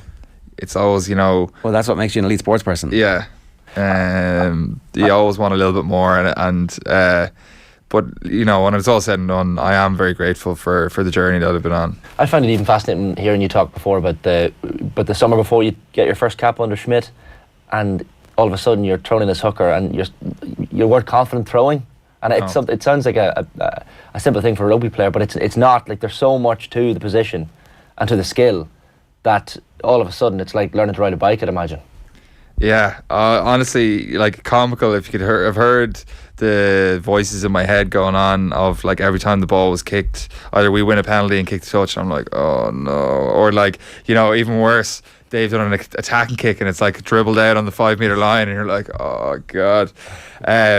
But genuinely, I wasn't comfortable for about 2 years. Right. That voice didn't leave my head for about 2 years, and I was practicing so much every day.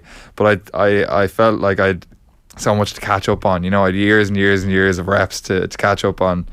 But yeah, got through it in the end. But my God, it was a tough period for just internally. You know what I mean? It's all this internal negative voice. Did you tell anybody? No, just kind of weathered it. But I wouldn't say it was that hard to tell. Tossing in grenades into the line-out, so I was hardly walking around with a smile on my face. But yeah, it was part of the journey of I probably had a limited shelf life in terms of kind of getting my act together there, which is probably good in a way. Kind of forced me into having to practice loads. And then that just became part of my routine. It obviously worked out for you. James, this was brilliant. Thanks a million. Very natural at this. If you want to come back to us sometime, we'd be delighted to have you back. Are Ireland going to do the Grand Slam? I feel like they will, yeah. Yeah, no, they will. I won't be sitting the fence, they will. Yeah, Scotland are the only problem, really. Yeah. And I smash England in the last day and it'll be real off. Yeah, exactly, yeah. The fact we have them at home as well is brilliant. No, I feel like we have Scotland's number as well. They're playing good stuff, but I think if you look at our track record against them and against Scottish sides, we have their number. Good stuff. James, great to have you with us, and congratulations on a brilliant career. It's one of those things that we haven't had the opportunity to talk to you since, so well done. Thanks so much for joining us today. It's 16 minutes past 9. We're going to do You Had to Be There with Sue Ronan next. Here's what's on OTB Sports Radio for you. Lance Armstrong at 1 o'clock, Leaders Questions with Stuart Lancaster at 3. Our retro panel is Caring for the Sports Person, and Barry Ryan's brilliant book The Ascent is the show from 7 tonight is live with Richie, John Giles and plenty more. You can follow us across our social channels and subscribe to the OTB Podcast Network. But as I said, former Ireland manager Sue Ronan next, telling us why. Listen to OTB AM live every weekday morning from 7:30 on your smart speaker. Just ask Alexa to play OTB Sports Radio. OTB GAA. I still get scared when I'm on my own and it's dark. I'll be very honest, and at times I don't like to be places that are no street lights and that type of thing, and kind of looking over my shoulder. Wouldn't put the earphones in as maybe I used to do. It's good to own it, and thanks for asking the question. It's good to talk about it too. Subscribe to the OTB GAA podcast feed wherever you get your podcasts. OTB AM with Gillette. Get into your flow with the new Gillette Labs Razor with exfoliating bar. It's so unexpected. It's one of those you had to be there moments. You had to be there. It subsequently genuinely did change everything about my life. You had to be there. All right, it's one of our favourite slots. It's where we ask somebody why you had to be there on 5 separate different occasions where it really felt like they were witnessing something incredibly special. And I'm delighted to say Sue Ronan is our guest this week, former Republic of Ireland manager. Sue, before we get into your 5, there's one that we kind of have to give a special mention for. And this is Liam Brady in the FA Cup final in 1979 versus Manchester United. It didn't make your list, but it inspired the first entry. Yeah, that's right. How you getting on, guys? Good to be on the show. Yeah, a huge Arsenal fan. I am not feeling the best this morning, mind you, after the defeat last night to City. But yeah, huge Arsenal fan from as long as I can remember. I have no idea where it came from because nobody else in the house at the time followed Arsenal.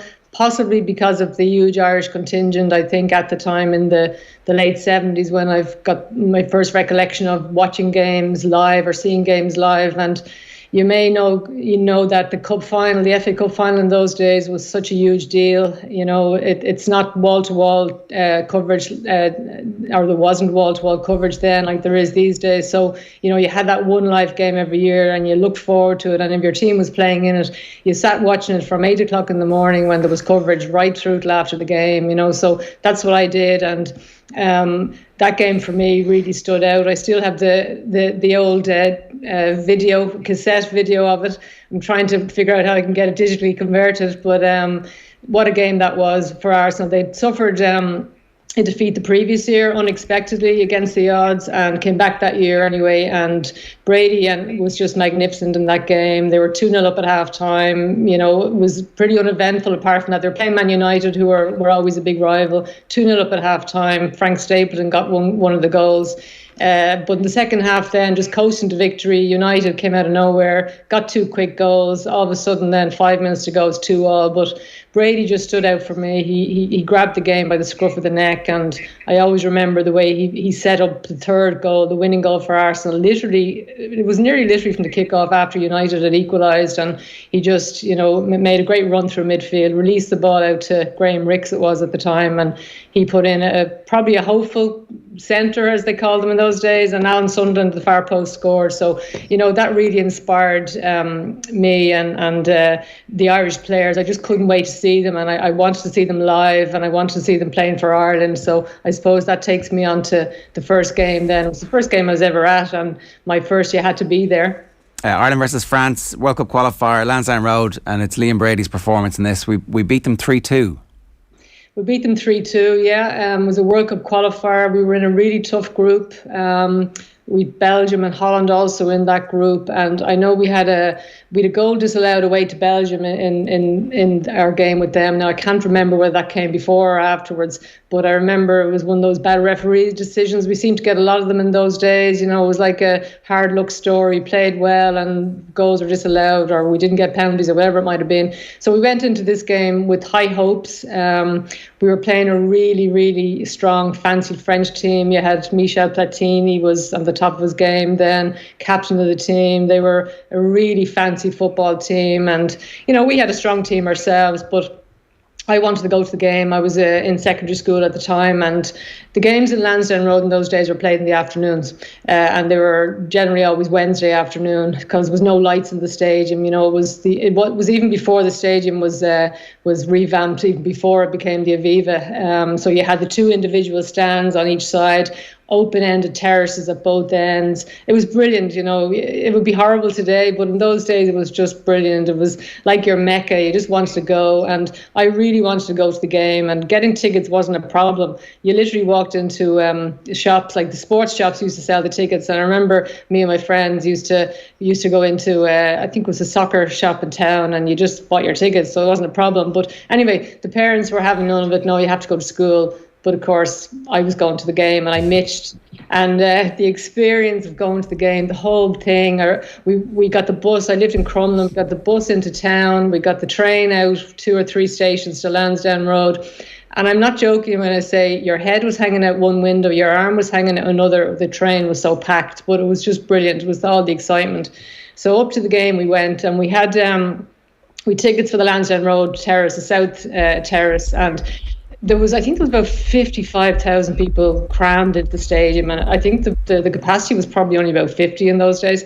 But there was just, thousands, and the terraces were crammed, and it was a real old style terrace. And we were, myself and my mates, we were right at the top of the terrace, right at the back, and there were sort of steps down then to go out, and I'll explain the relevance of that in a minute. But at the game anyway, and we started off, we were really on fire that day, and Michael Robinson was making his debut, and I think there was probably a little bit of suspicion maybe at the time about him, because he qualified through the granny rule, as they used to call it now, and I don't mean to be disrespectful to Michael Robinson. I'm not exactly sure what way he qualified, but they called it the granny rule in those days.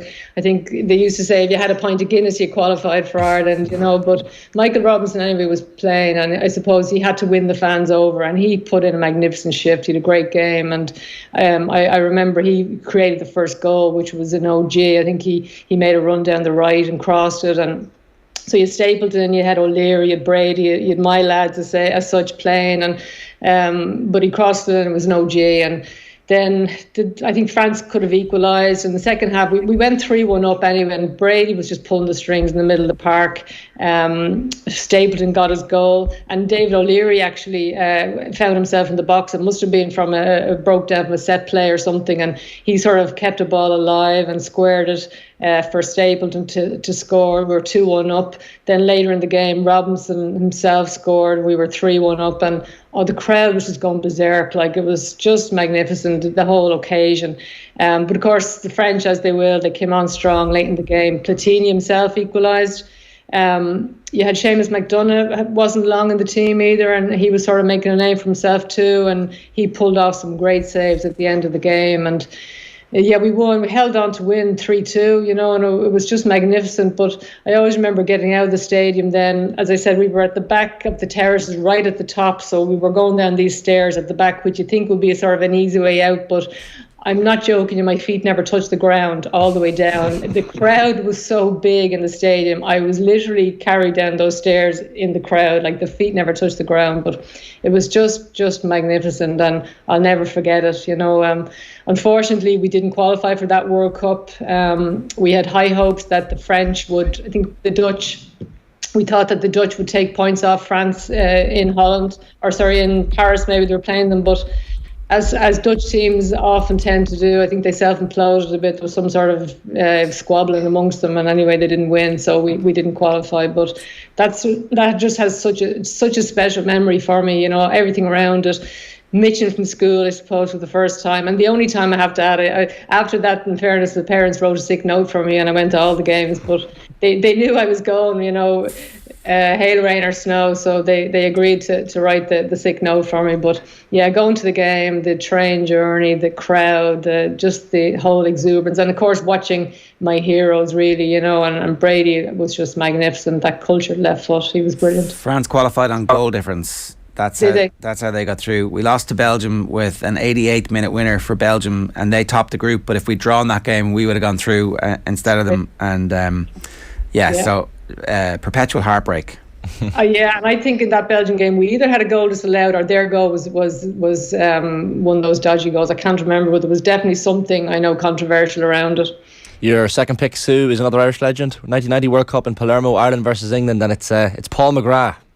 Paul McGrath, yeah. So now we're at our first World Cup, and I know we were at the Euros in '88, and I didn't get to the Euros in '88 and watched it, and I always remember watching that last game against Holland, half of it out in the back garden, just willing us to win, and unfortunately it didn't work out, but was determined then, was going to go to the next finals we got to. So I had left a late booking or whatever, I can't remember, but ended up in Malta anyway. So the World Cup was in Italy, and I'm based in Malta, myself and friends, but there was obviously some package that we booked, and we were commuted over on a catamaran for each of the games, because the games were held in Sicily, so it probably wasn't too far from Malta, and that again was an experience in itself. But went over for the first game, the England game, and of course there was a huge police presence, because obviously the English fans, have a bad reputation and they can be a bit notorious. So there was a huge police presence, and I think they were categorising us all as troublemakers,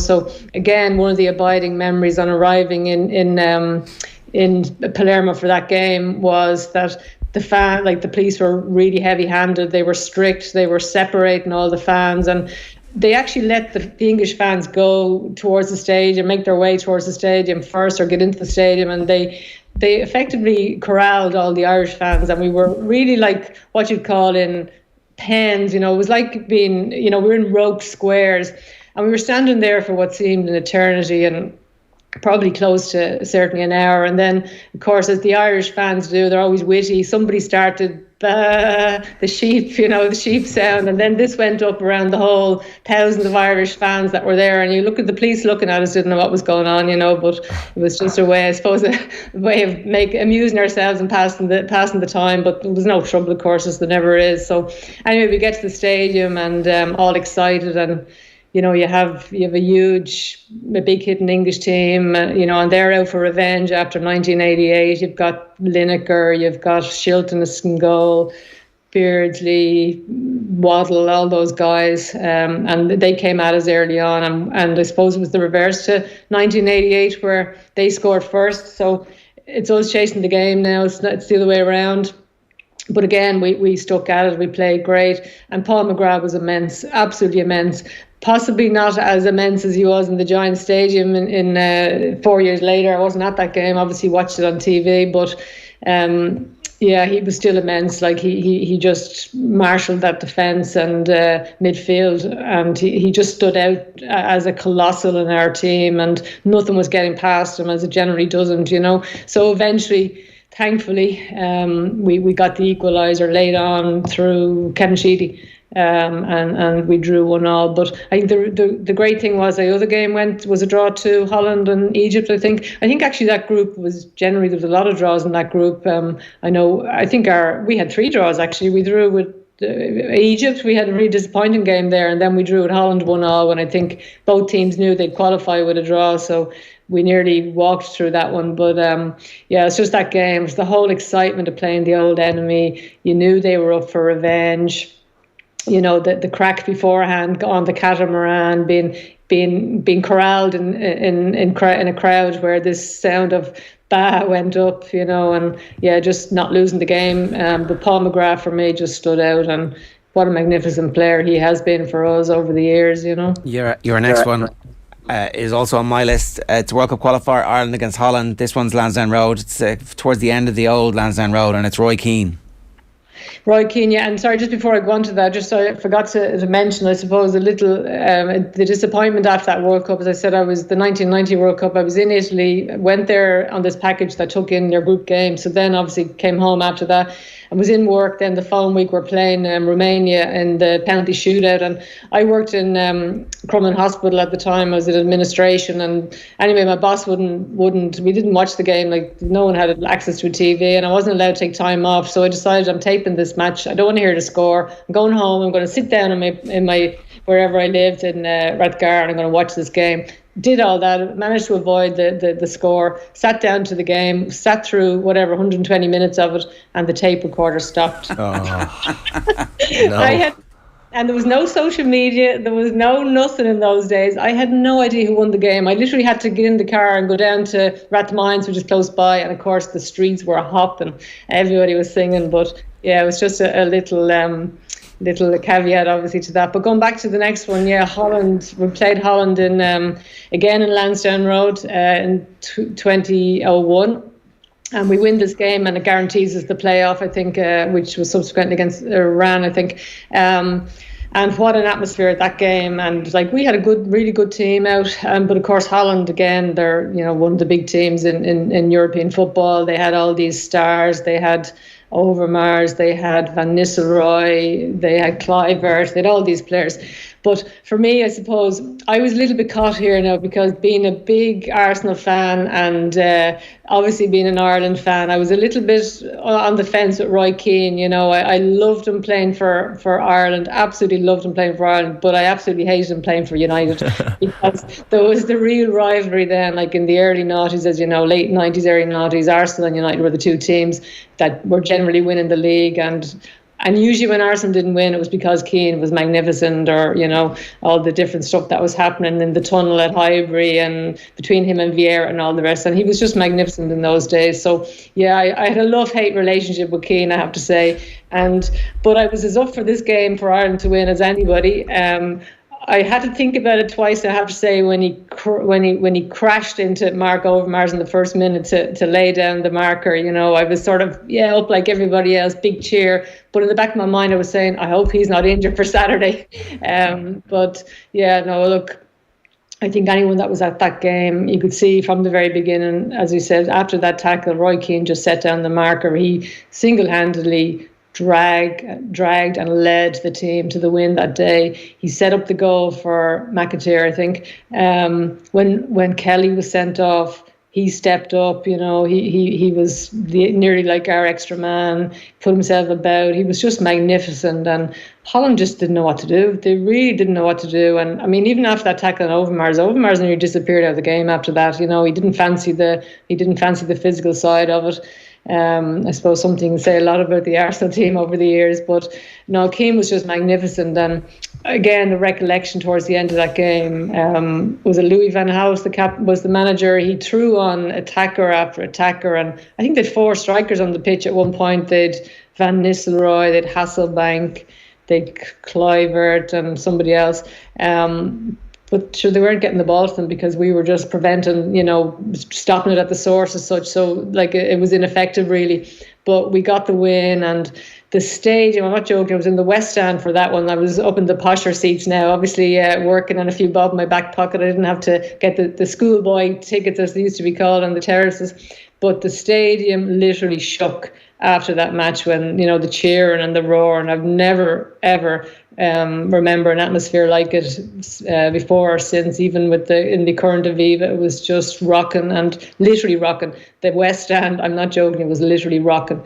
But yeah, what a match, and what a performance by Roy Keane. And yeah, unfortunately, things didn't work out too well in terms of him and us at the World Cup. But really, I don't know. No one ever mentions that. It never comes up. Do you know? It's funny, like, I was at the playoff game at home as well, and I remember saying this to my friend who used to go to the game. I remember saying this at that night, and I hope this is not controversial, but looking at Roy Keane's demeanour after that game, I just said to my friend, he doesn't want to be here. There's something not right. You know, I just felt there was something not right in his own persona. And look, I don't know, maybe it was just, I know he left the pitch pretty quick, and there was always those pictures shown of him and McCarthy sort of half shaking hands, and maybe that was just it. But it just looked to me like he didn't want to be there, you know. So I don't know whether that had anything to do with anything that happened, but it was just a shame, really. You've picked another Arsenal one for your 4th one, and it's Thierry Henry against Real Madrid. Yeah, and Real Madrid again, they were laden with the star-studded, you know, players. Beckham was with them. You had the Brazilian Ronaldo, although he's probably coming towards the end of his career. You had Zidane, Roberto Carlos, Raul, yeah, Robinho even, I think, might have been on the bench. Ramos, who's still playing. When you think of it, gosh, nearly 18 years later, he was obviously only a child then. Guti, but what a team they had. And this was the second leg at Highbury. We won the first leg away. Henry scored a magical goal, and this was probably coming towards the end of Henry's career with Arsenal. I think this ended up being his last season, so he was still on the top of his game, but there was speculation that he wasn't going to stay, you know, so that was in the back of the mind. But he got the goal away, so we won 1-0 at the Bernabeu. Now I got tickets actually through Spanish friends, so I was in the Spanish end of the ground, and it was funny, not that I can understand Spanish, but they were translating for me. But the Spanish were giving Beckham grief all through the game. I don't know whether they hadn't taken to him, or at that stage they didn't like him, but there was all sorts of comments. I think he was going through the period there where he used to change his hair every week, and they were shouting things like, you know, because he was missing in the game, you know, is Beckham not back from the hairdressers yet? This type of stuff. Yeah, they're giving awful grief, but it was 0-0 that game, and it was a really, really exciting 0-0, and in the second half, I think I was behind the goal where Arsenal were attacking, and the early on in the second half that we had a few really good chances. Henry got made Casillas make a couple of good saves, but towards the end as well of the game, when Madrid were really pressing, and I think the keeper gone up for a corner probably late in the game, and Lehmann was in goal. You know, he caught the ball and released Pires down the left, and Pires clips the ball towards the goal, and you've got Casillas. I just have this memory of Casillas' hair and back, and Roberto Carlos, and one of them anyway blocked. I think it was Carlos blocked it on the line, and we're like all excited, thinking this is going to be it, because you know yourself. Well, if they'd have scored, it would have gone to extra time, because while it was an away goal, we also had an away goal. But there's always that danger in the European games. One goal could mean you needing to score two. But yeah, it was just an exciting night, and Henry was just magnificent. You know, I mean, he seemed to glide by players in his pomp, and when he was at the top of his game, and the crowd loved him and never stopped singing his name. And of course, as I say, I was in the wrong end of the ground, so I couldn't really sing his name. I'd have probably been lynched, but it's just great to see. And again, the bittersweetness from that was we qualified for the final that year, and I actually was at the final too. I didn't put it in, obviously, as I didn't have to be there, because oh my God, what a disappointment. And I firmly believe they played Barcelona. We played Barcelona in that game, and I firmly believe if Lehmann hadn't been sent off after very early in the game, maybe 12 minutes, I think he took a player down outside the box. I think Arsenal would have won that game, definitely, because we still scored, went 1-0 up, even with 10 players. Sol Campbell scored, and then it was late in the game before Barcelona did anything. I always remember they brought Larsson on, and Larsson had moved from Celtic, and he wouldn't have been a first choice with them, but they brought him on, and they also brought Samuel Eto'o on, and that changed the game. And Eto'o got the winner. I can't remember who got the equaliser, but it was such a disappointing moment. I was with a friend of mine, and we paid well over the odds for tickets, and final whistle went, and I said, come on, we're going. And she said, you must be joking if you think we're leaving before the celebration after paying whatever we paid for tickets. So I had to sit there and endure the celebration. But yeah, what a magnificent game at Highbury. And again, that was probably one of the last big European nights before they moved to the Emirates for the following season. And yeah, haven't hit those heights since, unfortunately. Well, they're on the way back. The last one you've got is an amazing one to have been at, and I think anybody who was there probably has it on their list. It's the 2012 London Olympics, Katie Taylor's gold medal fight. Absolutely, and sorry, the other games I mentioned, you're probably having to search through search through everything to try and find any footage. They were so old, but yeah, Katie's fight. I mean, like, I know Katie well. Katie played, underage football for me for Ireland, and what a magnificent player she was. We all know that. Went on to play for the national team under Noel King, and when she was playing under 19s for me, she was still boxing, and there wasn't the same publicity about her then. She was still winning world titles and European titles, but there was hardly anything about it, unfortunately. And I used to give her time off, like from our training or from our camp, so she could do her training with her dad. And her dad often came into the team hotel and set up in the room, and they were doing whatever they were doing, the training, the sparring. And that was the payoff, or the balance off, to have Katie playing for us, and it was well worth it. She was still the best player we had, but obviously that was before then. She had to make her choice. So when this Olympics was always something she wanted. She always wanted to win that Olympic gold medal, and she always spoke about it. And as soon as the Olympics were held were announced as London, and women's boxing was announced, as soon as the tickets went on sale, I bought tickets for the final. I just knew she'd be there. I really did knew she'd be there. So anyway, over we went. I also had tickets the same night for the women's football final, which was at Wembley about 2 hours later, would you believe? So it was a real hair and scare across London after Katie's fight. But I missed half the football, which didn't matter. But yeah, going to the stadium, I remember I met so many people that I knew, like obviously half of Ireland I think had come over. It was around down in the west end of London, or the east end of London, I think, around where the Olympic Stadium was. It was held down there, and queuing to go in. As I say, it was a great day. It was loads of people around. everyone was dressed in green, white and orange, just the excitement. Everyone, no one could see Anton but Katie winning. We're into the stadium, and just from the very beginning, the noise and the singing and the roaring, and then the whole spectacle, Katie coming out with her dad in her corner in those days, and the fight itself was such a fantastic fight. And I think in one of the rounds, I can't remember the score, but I think she either lost one of the rounds or she looked like she was in trouble, and she had to put in a great performance in the last round, and that she did, and everyone just roared her on. And to see her drop to her knees, and I still get choked up thinking about it. It's one of those really exciting, fantastic moments for Ireland, and for Katie, obviously, and her family. But to see her, drop to her knees, and the sheer delight and relief on her face, and her dad and everyone in her corner. I mean, it was no more than she deserved, and it was just fantastic to see. And she stayed out, she was out in the ring, going around the crowd for ages afterwards, like just celebrating. Everyone was singing and,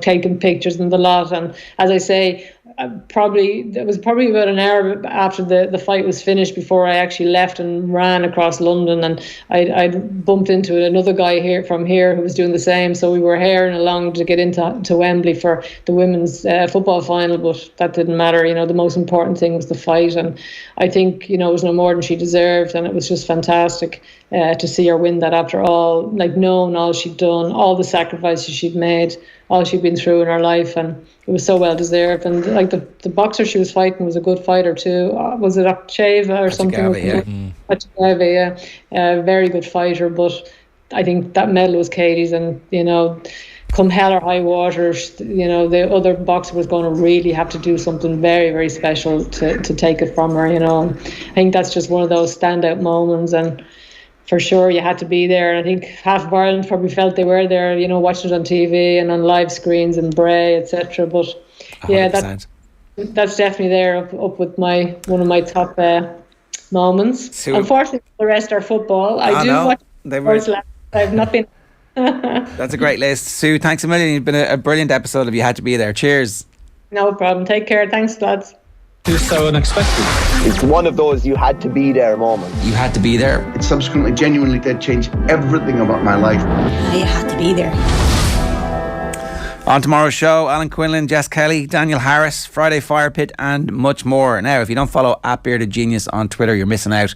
Noz Choudry has got a new book out, but he's also a lifelong Manchester United fan, and that's why Joe was talking to him on the football show last night.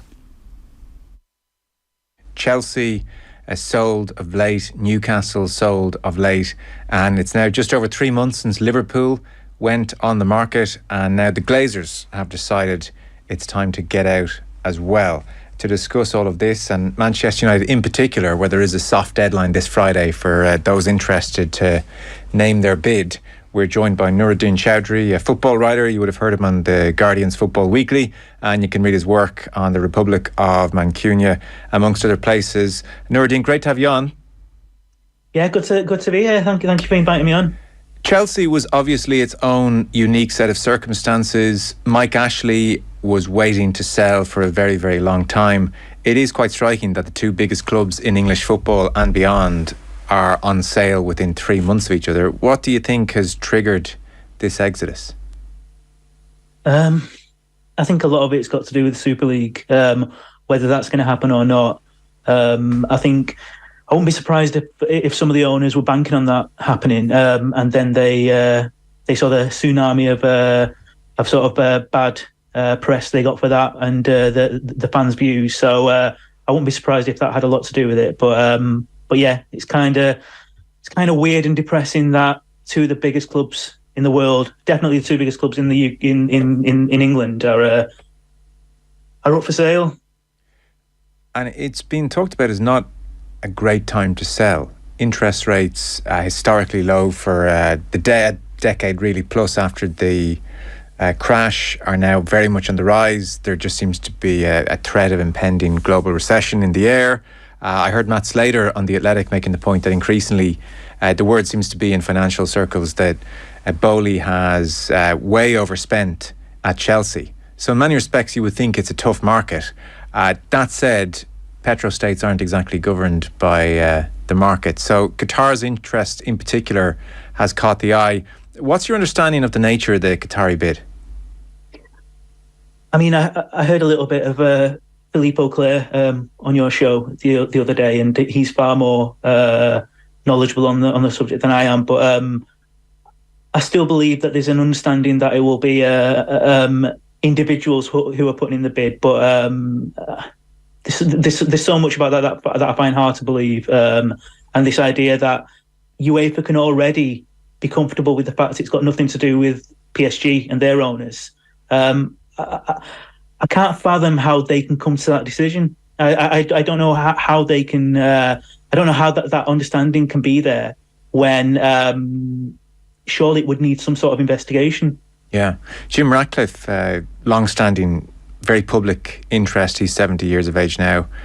Chairman of INEOS, is certainly in with the bid as well. Qatari's in with the bid, as we understand it, this Friday.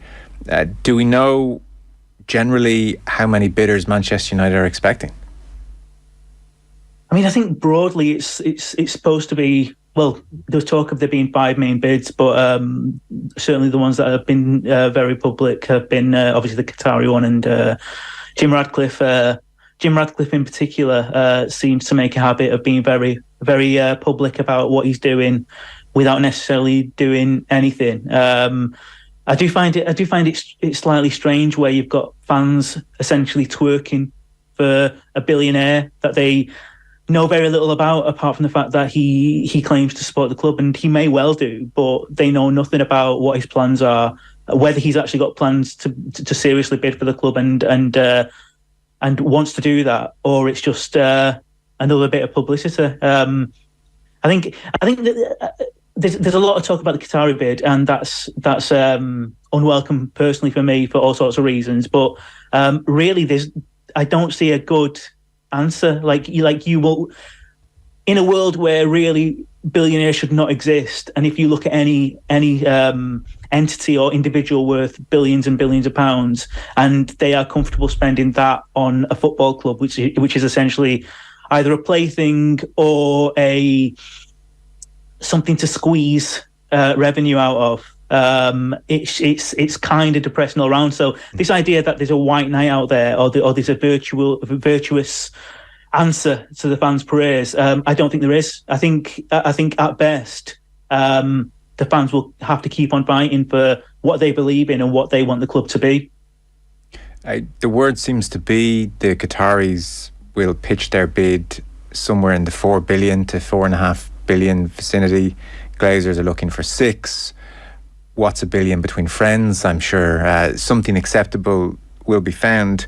There is a sense with Newcastle, we saw the glee with which the Saudi investment was greeted with, and similarly at Manchester City over a decade now, there was just adulation in the air, and that is because that money had a transformative effect on those clubs. It was the winning lottery ticket. That's not quite the case at Manchester United. They've spent $1 billion in transfers over the past decade. They are commercially a behemoth.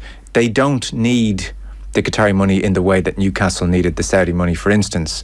So what's your sense, and this is a difficult question because I don't know how many fans we're talking about here, but let's start in Manchester and work our way out. What's your sense of the Manchester United fan base? Are they do they see themselves operating on a slightly higher moral plane because they don't need the money, or are they as desperate to get Middle Eastern oil money into the club as every other fan base seems to be?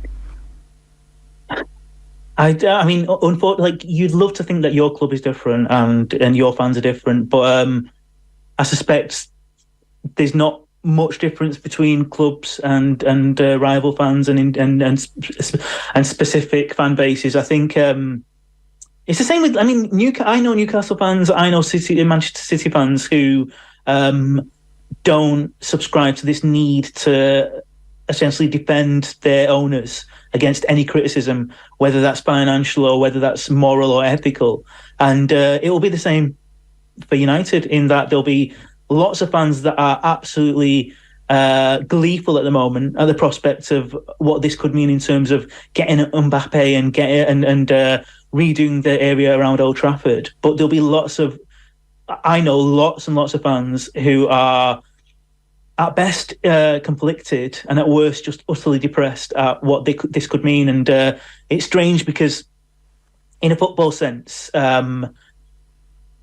United haven't had it too good in terms of bragging rights, and it's been so frustrating to see the leeches at the club at the moment in terms of the Glazers taking money out of the club instead of putting money in. But one thing we didn't have to face was the uncomfortable feeling of having owners who are essentially state ownership and all the ethical and moral problems that come with that. And although City and Newcastle and others may have benefited on the pitch, off the pitch, the fans have had to make their peace or remain conflicted about that. And it's just depressing that now that's happening with United fans. It's just utterly depressing that football fans have to suddenly become experts in geopolitics and human rights situations where really they just want to be part of their community of fans and part of the club they love.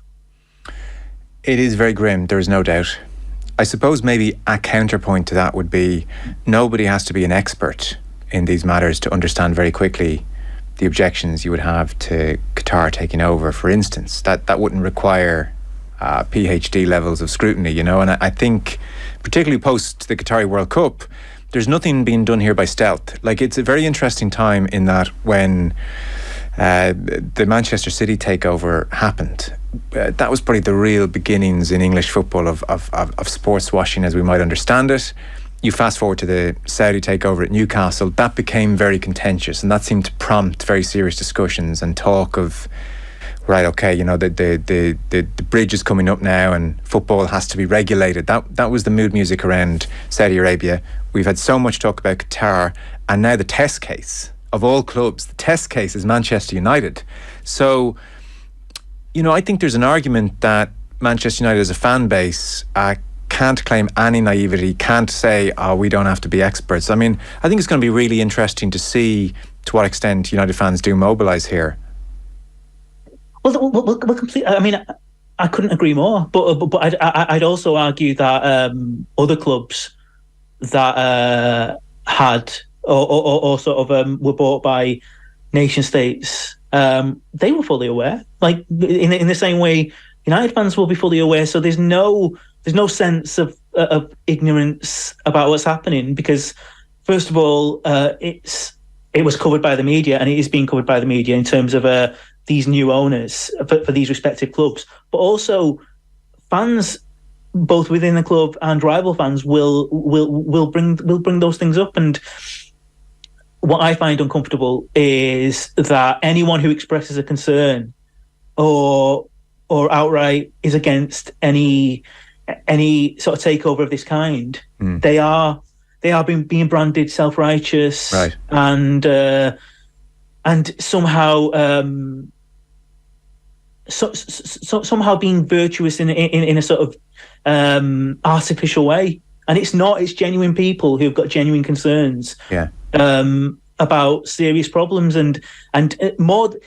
Whereas you could imagine a situation where people are really happy and they're being criticised for being happy about that. It's almost the opposite, where anyone who expresses a concern is almost shouted down as being a naysayer, as being negative. And it's this idea of like, well, what do you want? This is an argument. The two main arguments is, what do you want? If you don't want the Qataris, what do you want? Do you want a hedge fund or equity sort of like a takeover? Yeah. But first of all, there's no perfect takeover. So what you do is you criticise and fight against any takeover on its individual merit.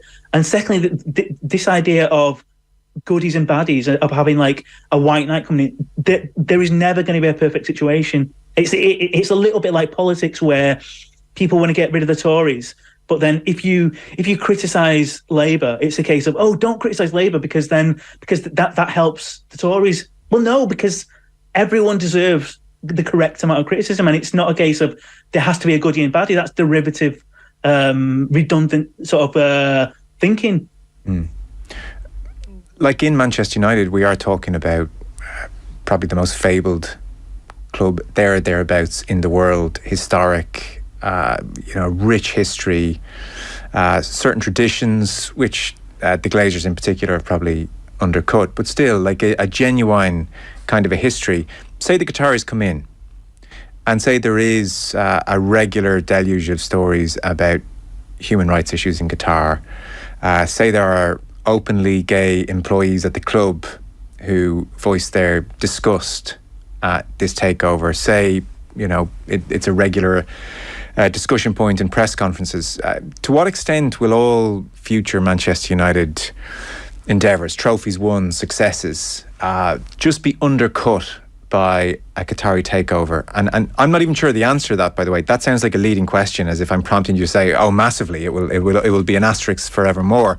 I genuinely don't know the answer to that question. Maybe it quickly just fades into the background. Well, I mean, if it fades into the background, then sports washing has been effective. That's the bottom line. It shouldn't and it mustn't. And again, it goes back to this thing of if owners take over your club, the thing is, fans have got no real say over that. They can protest, they can make a nuisance of themselves, they can make their voices heard, but really they can't veto or stop a takeover happening. So in that respect, football fans can't change anything. Yeah. In a very direct way. However, you do not need to become absolutely complicit in defending and suddenly becoming an advocate of that country's practices or those owners' ethical activities. Yeah. And that's the key thing. And if I'm being honest, there's no simple answer to this, by the way. The easiest thing to do and the most moral sort of thing to do would be, if you are against the owners and what they stand for of any club, then walk away from that club with your head held high, and you want nothing more to do with it. Therefore, you are not complicit in any way. You're not supporting them. You're not watching them. You're not going to games. The problem with that is that's so hard to do when it's such an important part of your life. It belongs. It sounds twee and it sounds so sort of saccharine, but it belongs to like clubs belong to the fans. It belongs to a community. That community's always been there. And just because billionaires are playing these little games of like buying and selling and with ridiculous amounts of money, it doesn't stop it being your club. So if you accept that, you can either walk away, and if you don't walk away, then you can do your best to not be a cheerleader. And as I said, don't twerk and don't suddenly become a defender of everything that your owners stand for. You have a really strange situation now where say Qatar are still interested in Liverpool, and so it's either Liverpool or Man United. Yeah. Does that mean, depending on what happens, suddenly the whole of the fan base of Liverpool or the whole of the fan base of United suddenly defends Qatar to the hilt and says, well, actually, this is happening in Qatar and they've improved this much and only this many people died when they were building stadiums, or actually you can do this in certain areas or in the privacy of a hotel. Why should a fan base suddenly turn on a dime and become cheerleaders for OTB AM with Gillette? Get into your flow with the new Gillette Labs Razor with exfoliating bar.